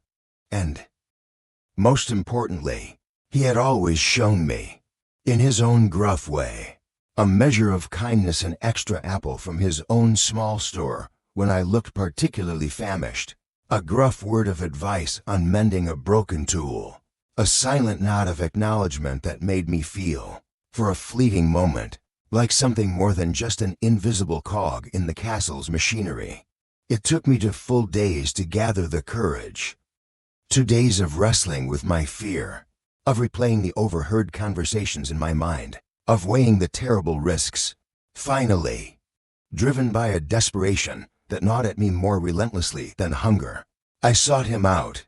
I found him in the smithy, the air thick with the acrid smell of hot metal and coal smoke, the rhythmic clang of his hammer on the anvil a familiar, comforting sound in the otherwise tense atmosphere of the castle.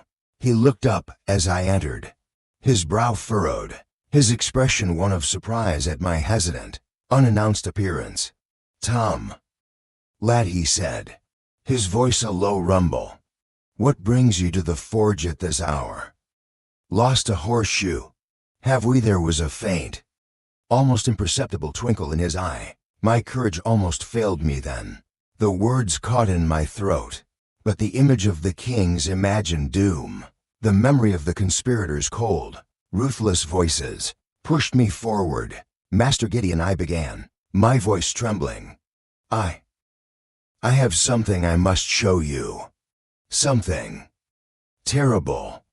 He laid down his hammer, wiped his sweaty hands on his leather apron, and looked at me with a new, focused intensity. "Speak, boy," he said, "and speak true." I retrieved the precious, grimy piece of goatskin from its hiding place within my tunic. I unfolded it on the scarred surface of his workbench, the crude charcoal markings stark against the pale leather in the flickering forge light. I told him everything, the first eavesdropping in the stables, the details of the plot against the king, the salt tax, the shadowy messenger. Then, my more recent, terrifying discovery in the old mews, the confirmation of their plans, my near capture, and their contemptuous dismissal of me as an insignificant threat. Gideon listened in silence, his gaze fixed on the goatskin, his brow furrowed deeper with each word I spoke. He did not interrupt, did not question, merely absorbed my terrified, rambling account with a grave, unwavering attention. The only sound in the smithy was the crackle of the forge fire, and the frantic pounding of my own heart. When I had finished, a heavy silence descended, broken only by the distant, mournful sigh of the wind. Gideon continued to stare at the goatskin, his face unreadable. For a terrible moment, I feared he would dismiss me as mad, or worse, denounce me to the count for spreading seditious lies. Then, he slowly reached out a calloused, soot-stained finger and traced the crude rendering of the crown and serpent I had drawn. He sighed, a deep, weary sound that seemed to come from the very depths of his being. "Treason," he said, his voice a low whisper. "Foul, damnable treason, and hatched here, under our very noses, by men we have served, men we have trusted. He looked up at me then, and his eyes, though filled with a grim understanding, also held a flicker of something else: respect. You did well to record this, Tom. And you did well to bring it to me. Though you have placed us both in mortal peril by doing so. So potent it almost buckled my knees, washed over me. He believed me. The strong, sensible man, whose judgment I valued, believed my incredible, terrifying tale. I was no longer entirely alone with this monstrous secret.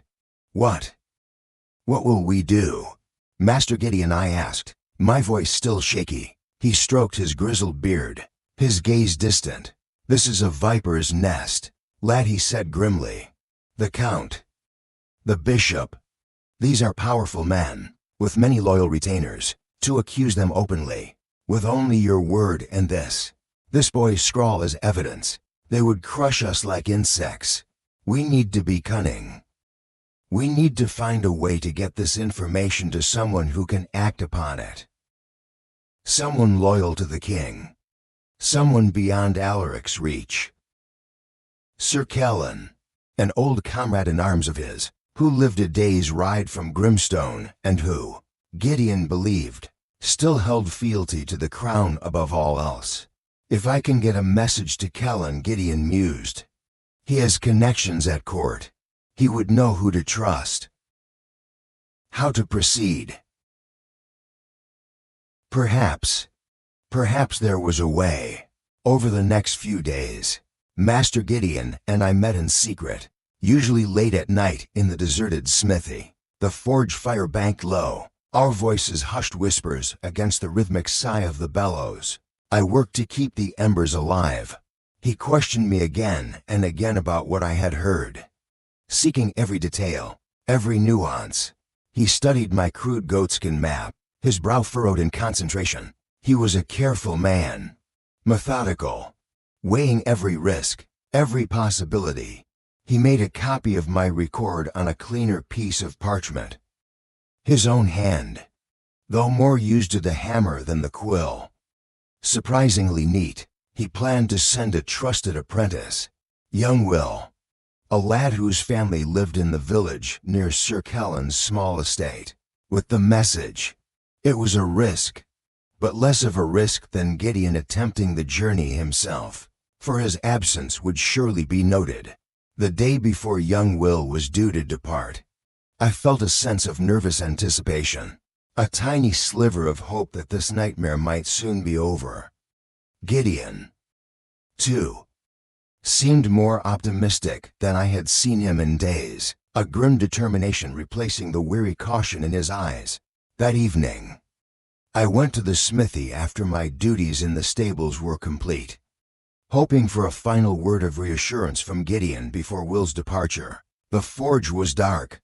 The familiar, comforting scent of hot metal and coal smoke was absent. Only the cold, damp smell of stone and old ashes greeted me. Master Gideon, I called out, my voice hesitant, a sudden, inexplicable dread clutching at my heart. Silence.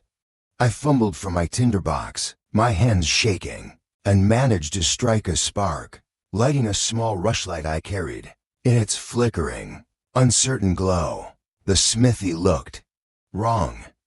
Tools were scattered haphazardly, unlike Gideon's usual meticulous order. A bucket lay overturned, its contents spilled across the stone floor, and the great anvil, Gideon's throne, his altar of iron, was cold, silent, empty. A cold fear, sharper and more terrifying than any I had yet known, gripped me. I searched the small adjoining room where Gideon slept on a simple pallet. It was empty, his few meager possessions undisturbed, save for a small wooden chest that lay open, its contents a few worn clothes, a whetstone, a small, carved wooden bird he had once shown me seemingly untouched. But Gideon was gone, vanished. I knew, with a certainty that turned my blood to ice, that this was no ordinary disappearance. Gideon was not a man to leave his forge unattended, his tools in disarray. He was not a man to simply walk away. The conspirators, they must have found out. Perhaps young Will, the apprentice, had spoken unwisely. Perhaps someone had seen Gideon and me meeting, had grown suspicious. Or perhaps Gideon himself, in his quiet way, had made some subtle inquiry, some incautious remark, that had alerted them. He had been silenced. BBT-ing the words from the chapter outline echoed in my mind with horrifying clarity. Whether he was dead, his body disposed of in some dark corner of the old wood, or whether he had been dragged away to some secret dungeon to be interrogated, to be persuaded to forget what he knew, the result was the same. He was gone. And with him, our fragile plan, our fledgling hope. I stumbled out of the smithy, my legs like water, my mind a maelstrom of grief, terror, and a crushing, overwhelming despair. Gideon, the only person who had believed me, the only person who had offered a path, however perilous, out of this nightmare, was gone, silenced, and I was alone again, more alone than ever before, with a secret that was now not just dangerous, but demonstrably lethal. The lesson, the first, true, brutal lesson in adulthood, crashed down upon me with the force of a physical blow. This was not a game. This was not a story from one of Old Elm's books. This was real. The stakes were life and death. And I, Tom, the insignificant stable boy, was caught in the very heart of it. For a long time that night, huddled in my attic pallet, I considered my options. I could burn the goatskin, erase every trace of what I knew, and pray that the conspirators, having eliminated Gideon, would once again dismiss me as too unimportant to bother with. I could retreat into the comforting anonymity of my servitude, keep my head down, my mouth shut, and let events take their course. It was the path of survival, the path of self-preservation. But then, the image of Gideon's strong, kind face, his steady, thoughtful eyes, rose in my mind. He had believed me. He had taken a terrible risk for me, for the truth, and he had paid the ultimate price. To remain silent now would be to betray his memory, to render his sacrifice meaningless. It would be to surrender to the very darkness he had tried to fight. The fear was still there, a cold, sickening knot in my belly, but now it was mingled with something else, a burgeoning anger, a stubborn, defiant resolve. They could silence a good man like Gideon. They could dismiss me as a dirty little boy, but they could not extinguish the truth. Not if I refused to let them. The choice was stark: continue to be a silent, terrified observer, or gamble my own insignificant life on one desperate, improbable act. The first lesson of adulthood, I was beginning to understand, was that sometimes there were no easy choices, only hard ones, and that true courage was not the absence of fear, but the willingness to act in spite of it. I did not know how. Not yet. But as the first gray light of another grimstone dawn began to seep through the cracks in the attic wall, I knew that I could not let Gideon's silencing be the end of it. His death demanded more than just my grief, it demanded action. I still had my scrap of goatskin, my crude, charcoal record of their treason, and I still had my wits, however unlearned, and my position as an all but invisible servant boy. Perhaps, just perhaps, a small, desperate act, a whisper in the right place, a message delivered by an unseen hand, could still make a difference. It was a fool's hope. Perhaps the last gamble of a boy who had nothing left to lose but his own life. But it was a gamble I knew, with a certainty that settled deep in my weary bones, that I had to take. For Gideon, for the king, and for the small, flickering ember of my own, newly awakened, dangerously adult conscience. Okay. Here is Chapter 10, the concluding chapter of Tom's story, the nameless diary of one whom no one remembers in English, aiming for the substantial length and style previously established. Chapter 10, the nameless diary of one whom no one remembers.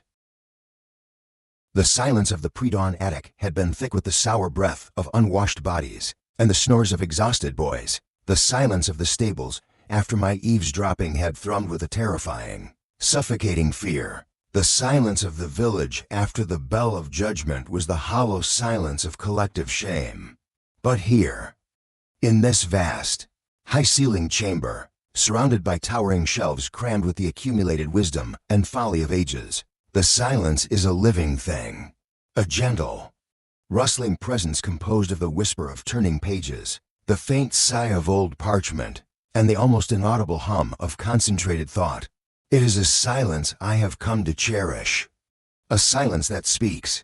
20 years, 2 decades have passed since Tom, the scrawny, terrified stable boy, last trod the cold, unforgiving stones of Grimstone. 20 years since the scent of horse manure and fear was my daily perfume. Now, by a series of events so improbable that even I, who lived them, sometimes struggle to credit their reality, I find myself here, amidst the hushed grandeur of the king's own library in the capital city of Eldoria. I am Thomas of Ashworth, for I gave myself a village, if not a surname, and I am, to my own enduring astonishment, the keeper of this esteemed royal library.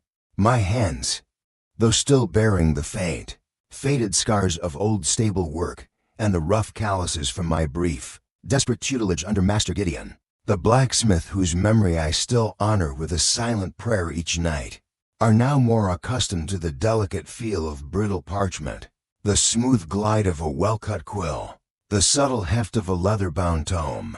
My days are spent not in mucking out stalls or lighting lamps, but in cataloging ancient scrolls, in advising scholars, in breathing the dry, comforting perfume of old ink and aging paper, a scent I find far more intoxicating than any noble lady's rosewater. How I journeyed from the dung-strewn yards of Grimstone to this sanctuary of knowledge is a story in itself, a tapestry woven with threads of desperation, luck, and the quiet, unseen intervention of forces set in motion by a boy's small, terrified act of courage, after Master Gideon's silencing, and my own desperate gamble to get my crude goatskin record into hands that might act upon it. Events had moved with a swiftness that, from my lowly vantage point, was mostly invisible. There had been a sudden flurry of activity, stern-faced men in the king's livery arriving at Grimstone, closed-door interrogations, the quiet, unceremonious removal of certain high-ranking individuals. Count Alaric and Bishop Theron, I later learned through hushed whispers and carefully gleaned fragments of information, were tried for high treason. The shadowy messenger, true to his name, vanished as if he had never been, though it was rumored his end was met in some dark, forgotten dungeon far from any semblance of justice. The plot to assassinate King William was foiled. The kingdom was spared a bloody civil war, and no one, in all the official chronicles and triumphant proclamations that followed, ever knew of the insignificant stable boy whose overheard words, scratched onto a piece of goatskin, had played a part in sounding the first faint alarm. My anonymity, which had once been a source of shame and powerlessness, had, in the end, been my shield. It was a loyal knight in the king's service. Sir Kellen, the very man Master Gideon had hoped to reach, who, months later, after the dust had settled and a fragile peace restored, quietly sought me out. My goatskin message, passed through a chain of equally anonymous, loyal hands Gideon had perhaps set in motion before his demise, had eventually found its way to him.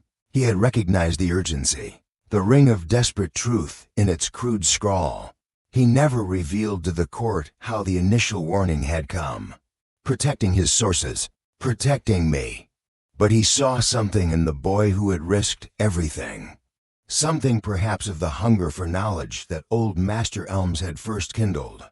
It was Sir Kellen who, in the years that followed, arranged for my education, first in a small monastery school, then as an apprentice to the old royal librarian, a kind, scholarly man who saw past my rough exterior to the yearning mind within. And so, here I am, Thomas of Ashworth, keeper of the Royal Library, a title that still, after all these years, feels like a borrowed, ill-fitting garment. Sometimes, late at night, when the last scholar has departed and the library is mine alone, enveloped in its comforting, papery silence, I allow myself to indulge in a ritual. I unlock a small, unassuming wooden chest, tucked away in a quiet alcove of my private study, a chest that holds not gold or jewels, but relics of a past that seems a lifetime away. And from within, I carefully withdraw a stiff, age-darkened piece of goatskin, its surface covered in faded, almost illegible charcoal marking, my old record. The rebellion plot in the straw. Pathetic thing, really. The goatskin is rough, uneven, smelling faintly, even now, of wood smoke, old stables, and fear. The letters are misshapen, the words misspelled, the drawings childish. Yet, to me, it is more precious than any jewel-encrusted, illuminated manuscript in this entire vast collection, for it is a testament. It is my truth. I smooth it out gently on my polished oak desk, the flickering candlelight casting dancing shadows over its scarred surface, and I read again the inscription I added to it many years later, in my own, now practiced hand, beneath those crude charcoal scrawls. The smell of horses, dry bread, and a bit of untold history. A key unlocking a flood of memories. The story of the stable boy that was me. Tom. Invisible. Insignificant. Yet, for a brief, terrifying moment, thrust onto the stage of great events, an unwilling actor in a deadly play. I remember the constant, gnawing hunger, the bone-deep chill of those pre-dawn awakenings, the casual cruelty of Grumley, the small, fleeting moments of camaraderie with Pip and the other lads, the sheer, unadulterated terror of being caught, of knowing too much. I remember the simple, impossible dream of learning to read, a dream that seemed as distant then as the farthest star. And I remember the quiet wisdom of old Elms, his sightless eyes seeing more than most, his words a gentle rain on the parched soil of my young mind. Dry bread, those scents are as vivid to me now as if I were still standing in the Grimstone stables. The pungent aroma of horseflesh and manure, a smell I once despised, now evokes a strange, almost nostalgic pang. It speaks of a life of hardship. Yes, but also of a certain raw, earthy honesty, a world far removed from the perfumed deceits of the court. And dry bread, the rock-hard, often moldy crusts that were our daily fare, the memory of that gnawing hunger, of the desperate measures taken for a single extra mouthful, has never truly left me. It has, I believe, imbued me with a lifelong appreciation for the simple sustenance of life, a gratitude for every meal, however humble, that many who have never known true want can never fully comprehend. And it reminds me, too, of the terrible power of hunger, how it can warp judgment, curdle compassion, and drive men to acts of desperation, as it did with Miller Thomas, and as it almost did with the entire village in the case of young Elric and the missing bread. A different story from a different, equally harsh, Grimstone winter of my youth, and a bit of untold history this, perhaps, is the most poignant line of all. For the great, leather-bound volumes that line the shelves of this library are filled with the deeds of kings and queens, of noble lords and valiant knights, of learned scholars and powerful churchmen. Their histories are writ large, celebrated in poetry and song. But what of the small histories, the untold stories of the stable boys, the the scullery maids, the ash collectors, the forgotten soldiers, the silenced blacksmiths like Master Gideon. Their lives, their sacrifices, their small acts of courage or quiet desperation rarely find their way into the grand chronicles. Yet, without them, the great wheels of history would not turn. My own small role in averting a regicide, a role born of terror and a desperate, fumbling attempt at duty, will never be recorded in any official history. And that, I have come to understand, is as it should be. My reward was not fame or fortune, but survival, and eventually, the quiet sanctuary of this library, the fulfillment of a dream I once dared not even voice. I often think of Princess Aurelia. I learned, years later, that she grew into a wise and compassionate queen, beloved by her people. Did she ever remember the grimy stable boy who rescued her ribbon? Who looked at her with such desperate, unspoken urgency in his eyes? Did my crude, anonymous warning, passed through so many hands, ultimately contribute to the safety of her uncle, the king, and thus, to the stability of her own future reign? I will never know for sure, but sometimes, when I see a particularly beautiful child gazing with innocent curiosity at the wonders within these library walls, I am reminded of her, and I offer a silent prayer of thanks for the small, unseen connections that can, sometimes, change the course of lives, and even kingdoms. And what of Count Alaric and Bishop Theron? Their ambition led them to a traitor's end. Their names are now reviled in the official histories, cautionary tales of arrogance and greed. They dismissed me as insignificant, a dirty little boy, and in their dismissal, in their underestimation of the small, unseen ears and eyes of the castle, lay the seeds of their own undoing. It is a lesson that those in power often forget the seemingly powerless often see, and hear far more than they are credited for. The library is quiet now. The last candle is guttering, its flame casting long, dancing shadows that remind me, just for a moment, of the lamplight on the dusty straw of the Grimstone stables. I carefully fold the old piece of goatskin, its surface softened and darkened with age and handling.